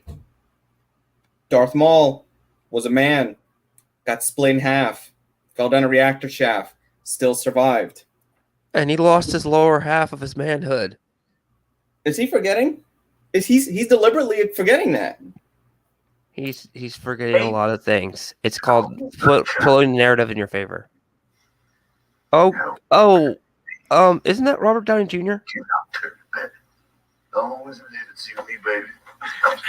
Why are you doing that? That's you really need help. And just because the theme song don't make it not true. That's Robert Downey Jr. On Vader. Everyone, that's Robert Downey Jr. He's white, and he in Tropic Thunder. I'm trying to be non-racial. Do you know what he did? He got a racial change. For just a bit of it, the term I don't want to use, that got other people. He did that. He's blackface. Damn it! I was trying to keep your watch hours, John. Hayden, what he's doing was to do the exact same thing to other people. That was a bit of a racist move, Gundam. Now I know people are like, it's actually a good idea. It was just poorly written. I'm like, no, she has to act like an Inquisitor to remain unsuspicious. Because, yes, she had a motive. She wanted to get revenge on Darth Vader for what had happened to her. But in order to get up in the ranks so you could at least get close enough, you have to commit the same atrocities that person had committed to you. Anakin got his arms and legs cut off, was severely burned. He should have died. But, hey, isn't that a bit racial, considering he used Robert Downey Jr. in blackface, since you already just said it? Isn't that racist by Bigot it as a bigot move? Side note, you see this guy right here? That's Han from Fast and the Furious. That's the Asian guy from the Drift. That's him. Stupid the whole way around, and then you add her bad acting, and you just got a whole big Gundam, your comedy is some bad acting. Pile of nothing. We also got the sacrifice of Tala, dying with her trusty robot. A death I saw coming a mile away. And I like how they say that they see it a mile away coming, but then they only pull this up after clips surface of that scene, of those scenes. Then here's the thing. I can do the trick, which is, I've told you before, it's narrative law. You know what I mean? Rule narrative. Yeah. You remember how I told you, I just saw Dominion, and I said it was crap because I was like, where are the dinosaurs eating everybody? I knew if I was to do a review of Dominion, it could be me doing nothing but just seeing nothing but horribleness of it. I mean, there's good Easter eggs here or there, but it's still a badly written movie because I didn't get to see my dinosaurs eat people. I got one full body eat, but I could kind of tell where it was going because of where it was, the way they're doing the act structure. It's called reading the narrative, or as you call narrative lines. Any writer in creative writing knows that you have to have a free act structure. Mm-hmm. Loader. Now, on the other one hand, side note, character deaths, sometimes they come out of the blue. Dying with her trusty robot. A death I saw coming a mile away. And the Loader. I doubt that. I felt more emotion for the Loader exploding than Jalia. Loaderbot! See, the thing is about them, when they have to say these things, you can tell there's a level of sarcasm with it because they're like, okay, we have to use something in the scene that we could say we have more emotion to just to pass our point. So they would go with they always go with the opposite because they think it makes them edgy or on point. The Loader only cared because it was programmed to. But don't make fun of Loaderbot from Tales of the Borderlands. Loaderbot was awesome. Redemption for her days of working for the Empire, which ultimately meant nothing because the Empire got through anyway. So blowing herself up with a... Actually, by the end of episode 5, everyone escapes, and then Obi-Wan deviates to get Vader to go away from them. So the thermal her sacrifice didn't fall in vain because all the people survived. Vader literally stalled them for like an extra 2 minutes. That 2 minutes can bring a lot of time in life or death situations. You're pretty really affected by it, so it's the first time the armor has proven useful. It would have been smarter to throw the grenade, call me crazy, or maybe she was, she was too wounded. She couldn't make it to Obi-Wan. Oh, I'm not even going to go into this. Do you know how painful they describe what it's like getting hit with a blaster bolt? And mind you, it's not a lightsaber. It doesn't cauterize. That shit actually hurts more than a lightsaber because a lightsaber, it's over. The wound's not only cauterized, but that moment of shock is preventing you from feeling all the force of that pain. A blaster is burning you still. It's even been described how bad it fucking hurts. I mean, Leia took one to the arm, and you saw it knocked her out for the rest of the fight in episode 6. And disabled her arm. Yeah. I go crazy with how the Force works sometimes in this show. The Rebels set up 2 ships to trick Vader, so the writers can literally take an idea from the Star Wars tour ride in Disney, where Vader grabs your ship in the 3D one. Do you remember that? I got this info from that Star Wars girl. I'm too cool to go on those gay rides. So Anna, who still hates Star Wars, pays and goes to the Star Wars park. What a hypocritical bitch. You jackass. I also believe this. You sound like a simp because you keep using that same picture. He's doing it. He's going there. Hey, he's bringing Star Killer. Star Destroyer. I'm pretty sure they're like, these were cool moments. We should add them for filler. We also got what I like to call Crouching Tiger, Hidden Bullshit, where Vader and Reva had this lightsaber duel that really was made for people that do react channels on YouTube and act like everything is amazing. Like you, Gundam. Exactly. And mind you, Vader can do this. This is within his capabilities.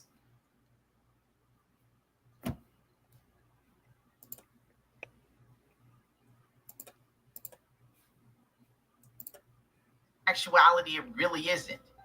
It just looked like a choreographed dance move. It didn't seem super hyper badass. Just made me feel like isn't this something they do? Gundam, to you, it's not badass because you've already went into it. You all go into it already not liking it. So you're already going in with a biased agenda against it. So nothing it will do will please you at all.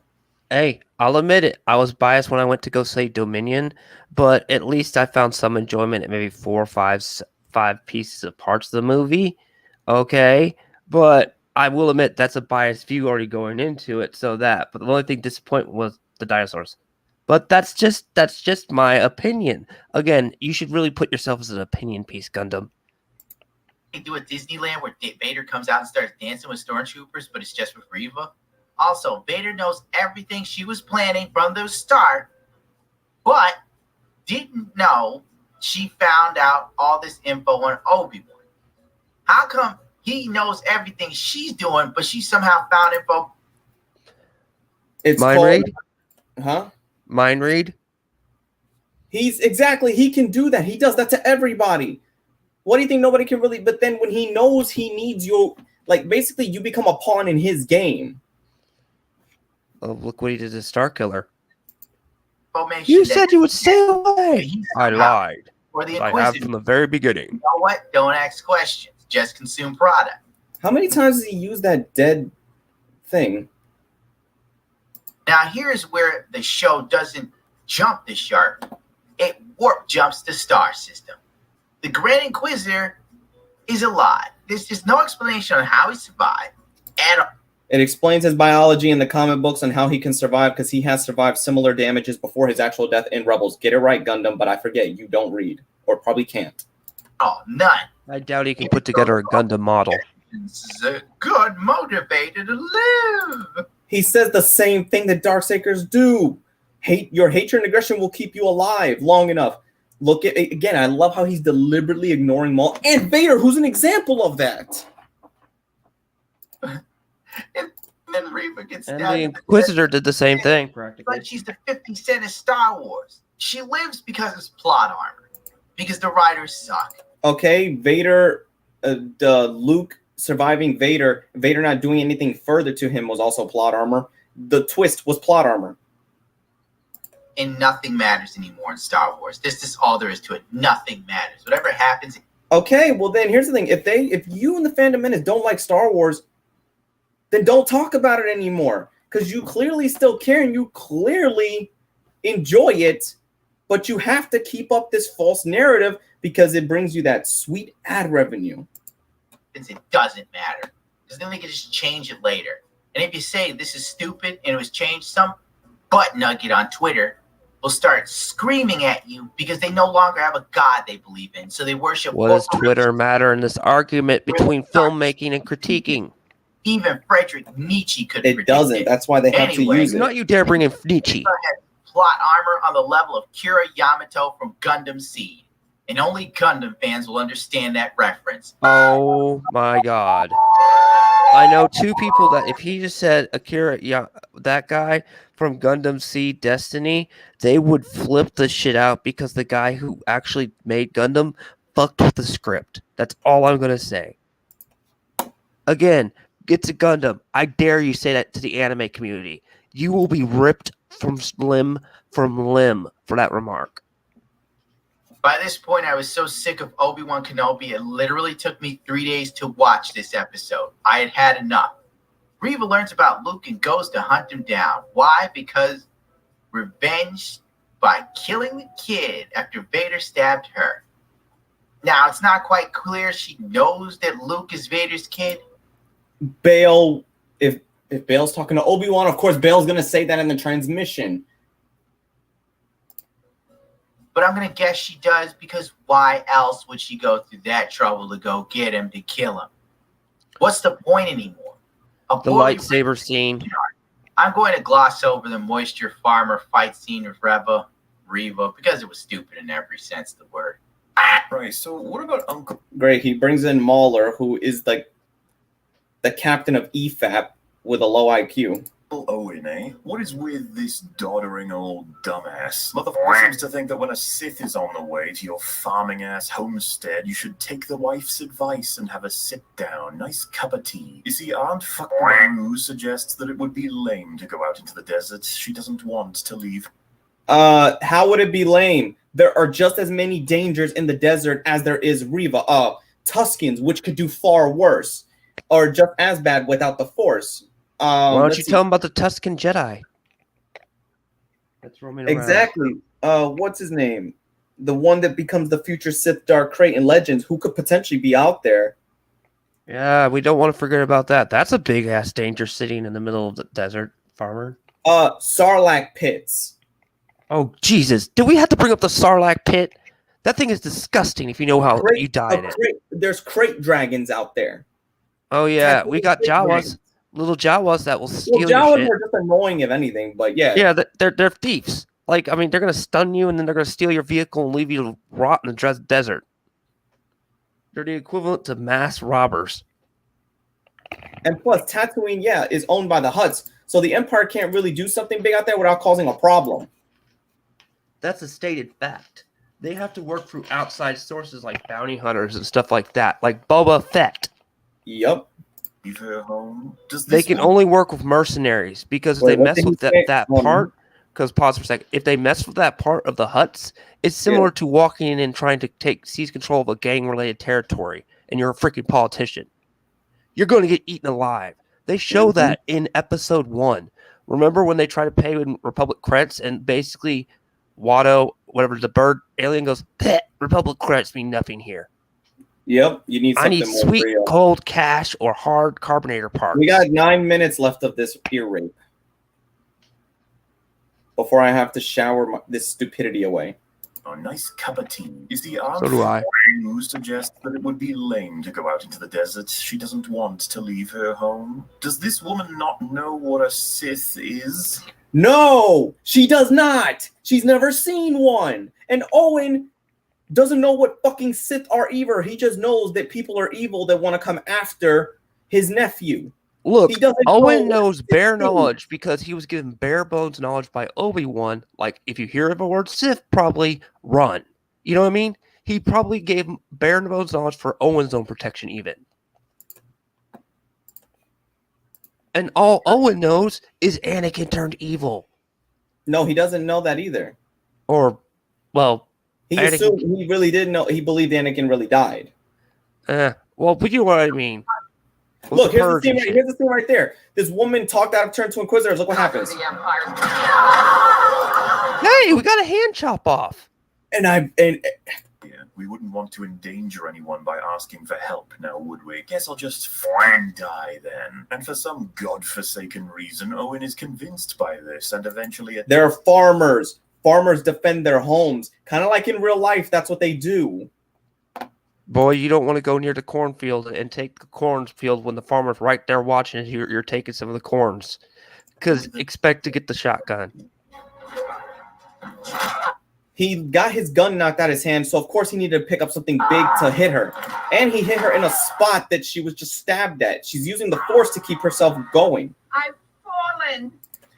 You see how he's playing this? Owen just got hit with the force also. She force swiped him. Getting hit with the force is like getting hit with a big fist in the side. Do you remember Owen was kind of messed up walking in episode 4, remember? Yeah, and this is the reason you see it. But then again, we all chopped it up to the actor they hired. Yep, see it? I've fallen. And I can't get up. Gundam, stop doing that. It's hard for us to make out the context of the scene. He messes with when he had the edgy OC wannabe dead to rights. But it's all good. He didn't send Luke off to a friend. He didn't tell him to hide in a particularly... What friends? And then, mind you, they didn't think this situation would come so soon. So where would they have him hide? Again, this in the background, he has Mauler, the captain of EFAP. Difficult to find place. Because Gundam can't bring up good arguments. Like this. But neither can the people he goes to. He just goes to biased sources.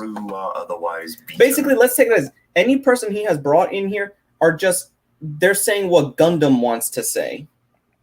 But he has other people say it for him. Just run, Luke. It's all good. Hopefully you'll make it or whatever. And after all... Okay, look.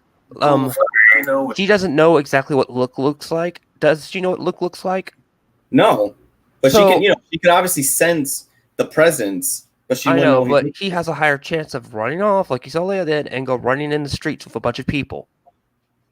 Because they live in the city. Boom. Yep.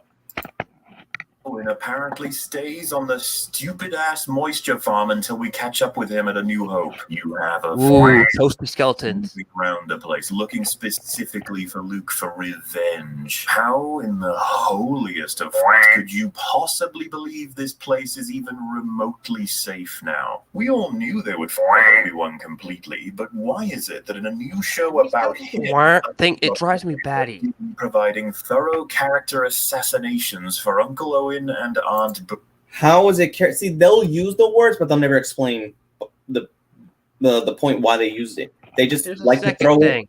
It's not in the original movies. It's not specifically stated why they know what they know. Remember? You can just see through the subtle reactions. Yeah. And then when she says, "Oh, he's too much like his father," he's like, "Yeah, that's kind of what I'm worried about," because he knew about the Jedi. He knew his dad was a Jedi because he met Anakin in episode 2. Yep, when he just married the mother, and you remember he was pretty pissed off when he came back, probably covered in blood. Now we're not going to get into Padme being with a mass child-killing murderer. Now we're getting that argument. This show. The final lightsaber battle that somehow everyone forgot 9 years later in A New Hope was lackluster, to say the least. People awaiting some amazing rematch fit for Revenge of the Sith got a nonsensical fight. The fact that Darth Vader's right arm was down... Be careful, John. He's about to do it. He's going to critique the fight. This box made absolutely no sense.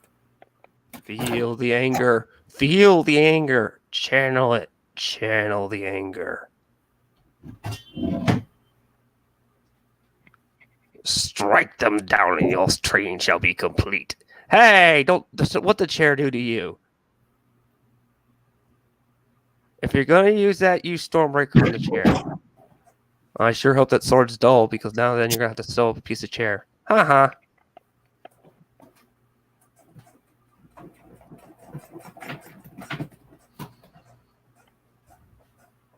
He's critiquing the fight scene. Feel that anger. Okay. We're talking about an Obi-Wan Kenobi that's just accumulating himself, and Darth Vader, who has been confirmed on multiple occasions, cannot move at the speed that he once moved. Feel the anger. And mind you, drive you. For so many years, people have always fucking said that why didn't nobody take advantage of the box? What did Obi-Wan do? He did what Starkiller did. Feel the anger. Bring it out. Yes, that's it. The anger shall keep you alive. Embrace the hatred of this person. Wipe them from the face of this galaxy. When the stream is over, I'm calling the succubus. Oh, yes. Yes, the succubi will help you. Vader buries him alive, and it's the thoughts. You know what? Nerdrotic can explain that part of it. Oh God, well, he's gonna get the most stupidest person in the Fandom Menace, the most racist and arrogant and bigoted. I mean, he's second place to Ryan Kinnell. Did you notice that he refuses to form his own opinion of this entire situation? Gundam does on critical scenes. Bite my ass. I just don't care anymore. I can't do this, dude. If you don't care anymore, Gundam, then stop filming. Drown myself in a pool. Drown yourself in a bottle of vodka. I like how this segment, it looks like Gundam when every time he tries to give an opinion, it says Nerdrotic takes over after my mental breakdown. Motherfucker, you don't know. You don't know. You don't fucking know you don't know what a mental breakdown All my is. life, but thanks to Ingersoll, I've turned my hemorrhoids into hope. Now my asshole doesn't look a day over 5. Gundam is covered in detail. Oh, sweet Jesus. Let's just it's stop. this Oh my fool. God. Does he I even remember him. He gave me a headache. Does he even brush? No, those teeth are worse than my bad shaped teeth, and I have a broken tooth. What led up to the... And mind you, he just said Gundam went in detail. Gundam didn't give nothing in fucking detail. Gundam gave no details whatsoever. Prior to the release of Kenobi, but now that the show has ended in a whimper, and let's be real, the hype... Wait, it ended in a whimper? It goes into a whimper quietly into the night. It ended in a whimper for you because...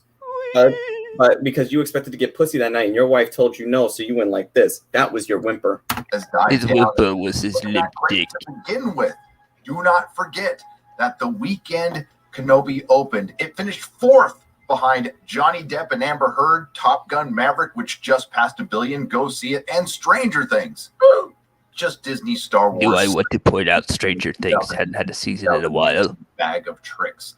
Kenobi is not just a TV show, it's a movement, and if you don't watch it, then you're not an ally.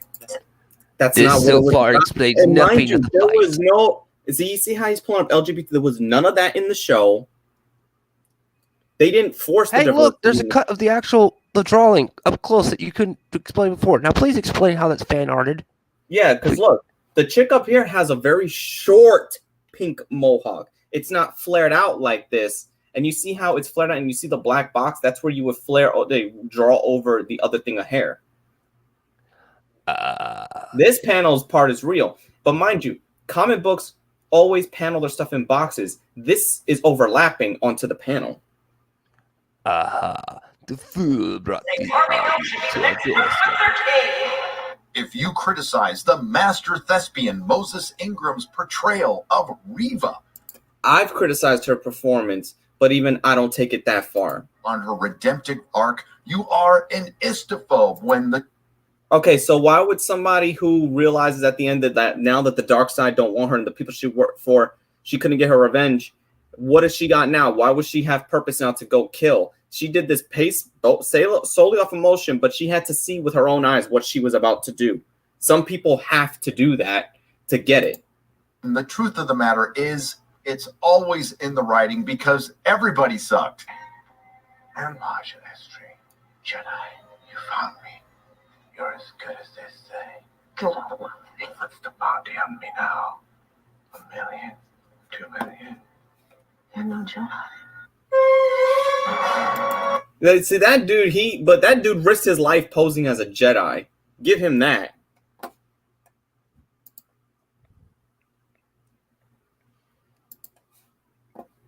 The Fandom Menace docked Moses Ingram's Instagram. I figured. If that's a normal dude faking as a Jedi, that takes a lot of guts.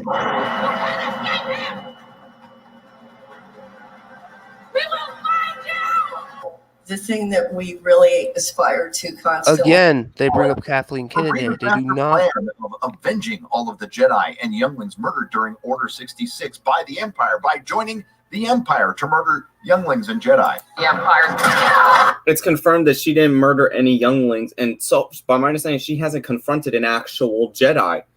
And they keep bringing up that hand scene like it's bad.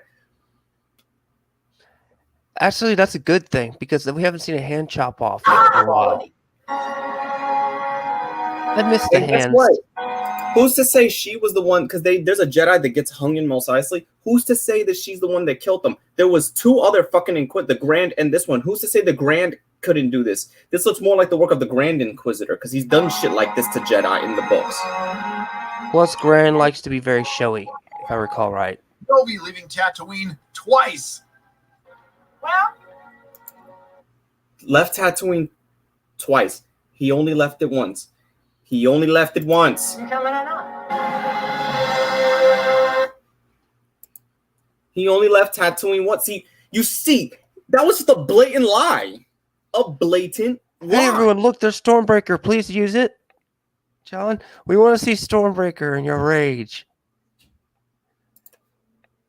Destroy the chat.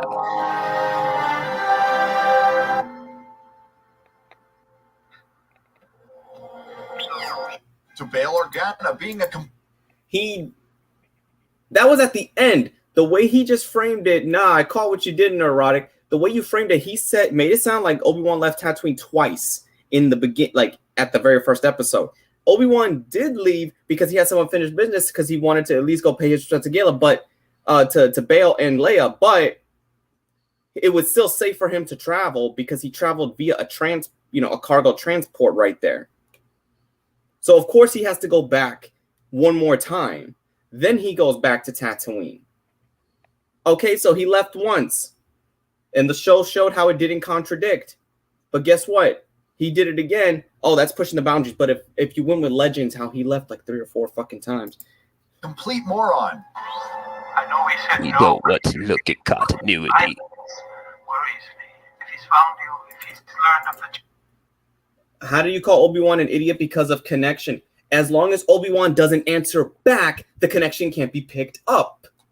He doesn't fucking know this. Children, if I don't hear from you soon, I'll head to Tatooine. Odin will need help with the boy. To Darth Vader being a complete moron. He's going to do it, John. He's going to do it. How is Vader being a moron? He's going to do it. Do it. Do it, John. Do it. Show some anger. All your anger and your hate. Do it. Do it some more. It's some more.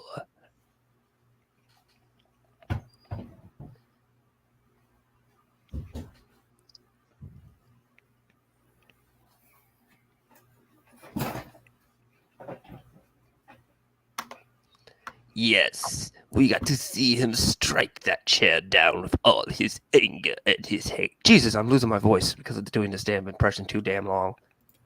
Location of the network and Kenobi will be ours.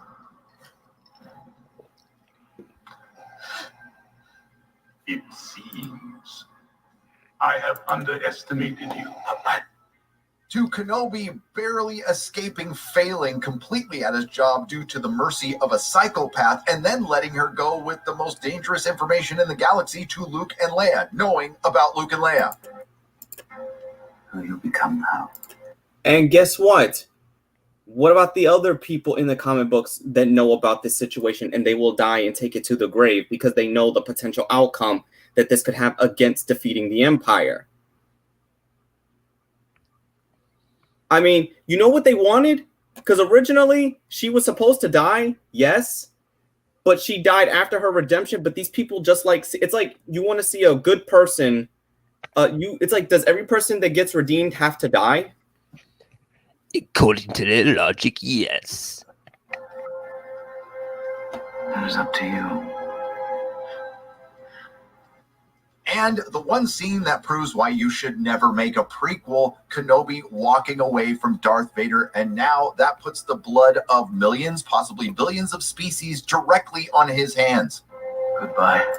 Actually, no, it doesn't, because he still feels for his friend and he would let him go. Because Obi-Wan, he would know at this point, Anakin will not return to Tatooine.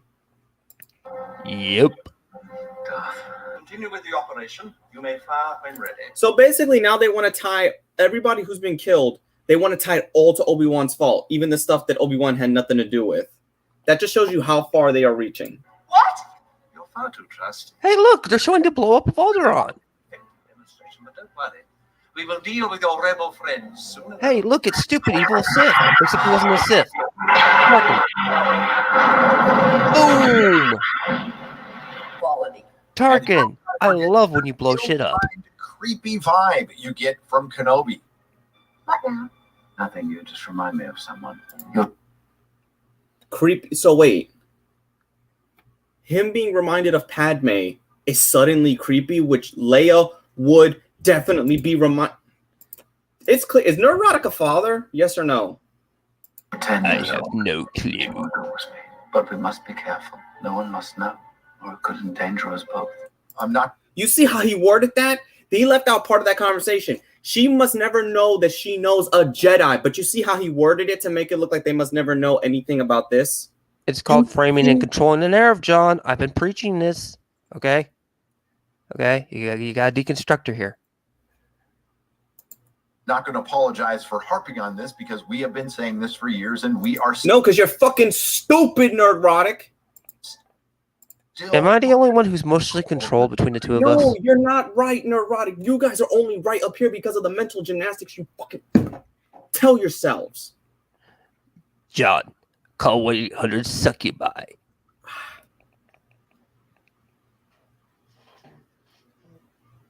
John, did you just break your hand of your own stupidity? Kathleen Kennedy, who was just given a 3-year extension, which was the final nail in the coffin of Disney Star Wars. Star Wars. That's not the case if Disney's been slow, but if Star Wars has been having its uprise. So, yeah, I hope Nerdrotic isn't a father because he'd be a terrible one. Died when Disney bought it. Kathleen Kennedy seems to have a habit. But you guys were one of the early people that tried to destroy Star Wars during the prequels. So don't fucking talk. Also, these guys have been around since the age of the forums, so it's not that new and uncommon of them. Now I see how Mecha Random, I see how she got her point now.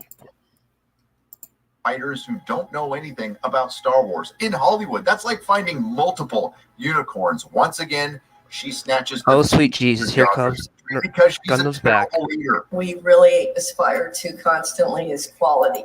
My emotional attachment to this franchise was severed right after I watched The Last Jedi, and oh, here he goes again. Hey, whatever happened to Geeks and Gamers review of The Last Jedi? Yeah, why did you guys all delete your reviews of The Last Jedis and then re-uploaded new reviews bashing it? I'm sure it's the same for a lot of you. Some have been hanging on. And he hasn't even critiqued the Anakin fight. And here's the shit. If you're so easily to give up something you love, then you never loved it. And the only guess I can come up with is you come back to laugh because it's the most unintentionally hilarious thing on any streaming service. Like your face, beard, eyes, and teeth. It's not to say Kathleen Kennedy didn't try, because to suck this bad, you have to. Like all your guys' content, which is the same thing over and over. And just to get into Star Wars Celebration, Anna had to do this.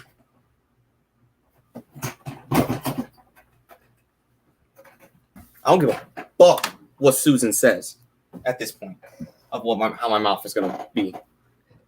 Do it. On that note, screw it. Let's leave it with Gary, for God's sakes. He sums it up perfectly. I've been editing this for days. And then I looked at the last bit of the review and I said, no more. Absolutely not. You left out the fight scene. Bits of memorabilities. Reva doesn't kill Luke because she sees herself in him. The worst redemption arc ever. This Just like I said, the structure of your video has been terrible. chick has literally killed tons of force sensitives and kids. Nope, They've left out a lot of good details. The blaster fights, several of the saber fights, some of the stuff that the actual fight scene, the burning of Obi-Wan through the ground. I'm seeing stuff that was really cool being left out. Which was absolutely redundant and retarded because the character is irredeemable. And it's completely... Where was Obi-Wan being tortured by Vader? Wait a minute. Everybody is irredeemable. He just said that these people are irredeemable, so Vader should have been irredeemable. 100%, 180 from how... Owen should have been irredeemable. Owen's wife should have been irredeemable. Kid Luke should be irredeemable. Bill Organa should be irredeemable. Should I go down the list, everybody? Show, but they think we're retarded on some level. Motherfucker, you in the Fandom Menace are retarded. And we'll just gloss it over like, I'm so glad she saw the light side of the Force. They even forced me to watch this and I can find it. Why'd you watch it if you hate it? I will not. I explained when I went to Dominion. I swear to Christ, I will. Right, puppies. You hide behind puppies. You know what? He's already at the end. You know what I need after listening to all that? I got to show this to everybody. Everybody, I'm going to grace you with something. This is all I got to ask. Where's it? Where? Please tell me it's still in here somewhere. Oh, God. Please tell me it's still here. Yes. Are you okay? Are you okay? Are you okay, Annie? Annie, are you okay? Are you okay? Are you okay, Annie? You've been hit by, you've been struck by the smooth criminal. Dun, dun, dun, dun, dun, dun, dun, dun, dun, dun. Yeah, I fucking did that. What's the problem? I put that in the video. That was funny.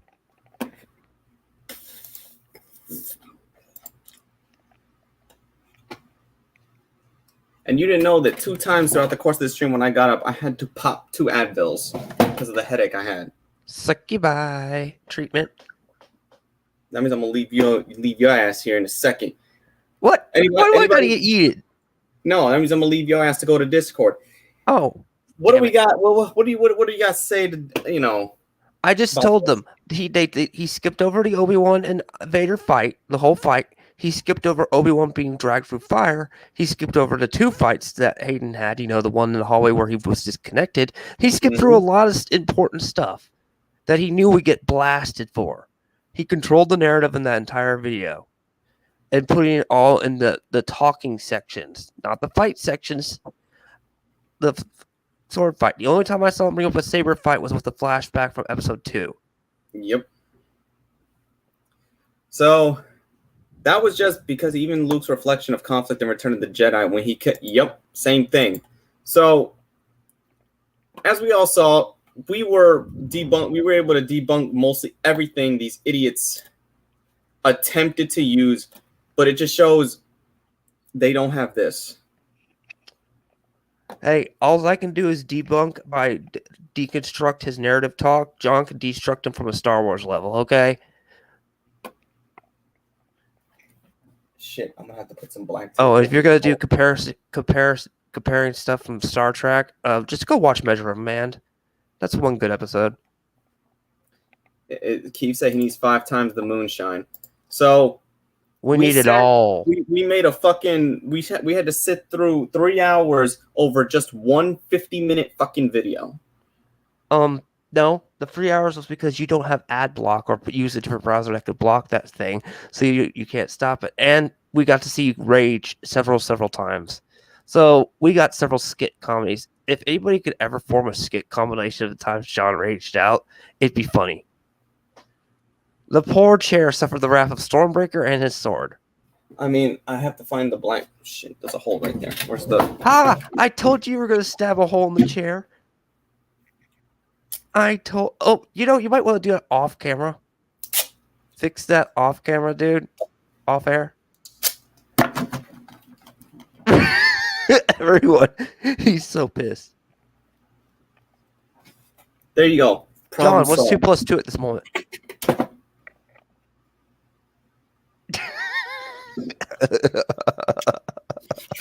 Take some fucking laxatives and call it a day. All right. Oh, wow. I'm gonna be out here. I'm gonna have to shower this stupidity off. Keo's probably gonna go to Discord. He's probably gonna fall. And if I don't reach Discord, that means a succubi has taken my soul. Anyway, that's it for the stream.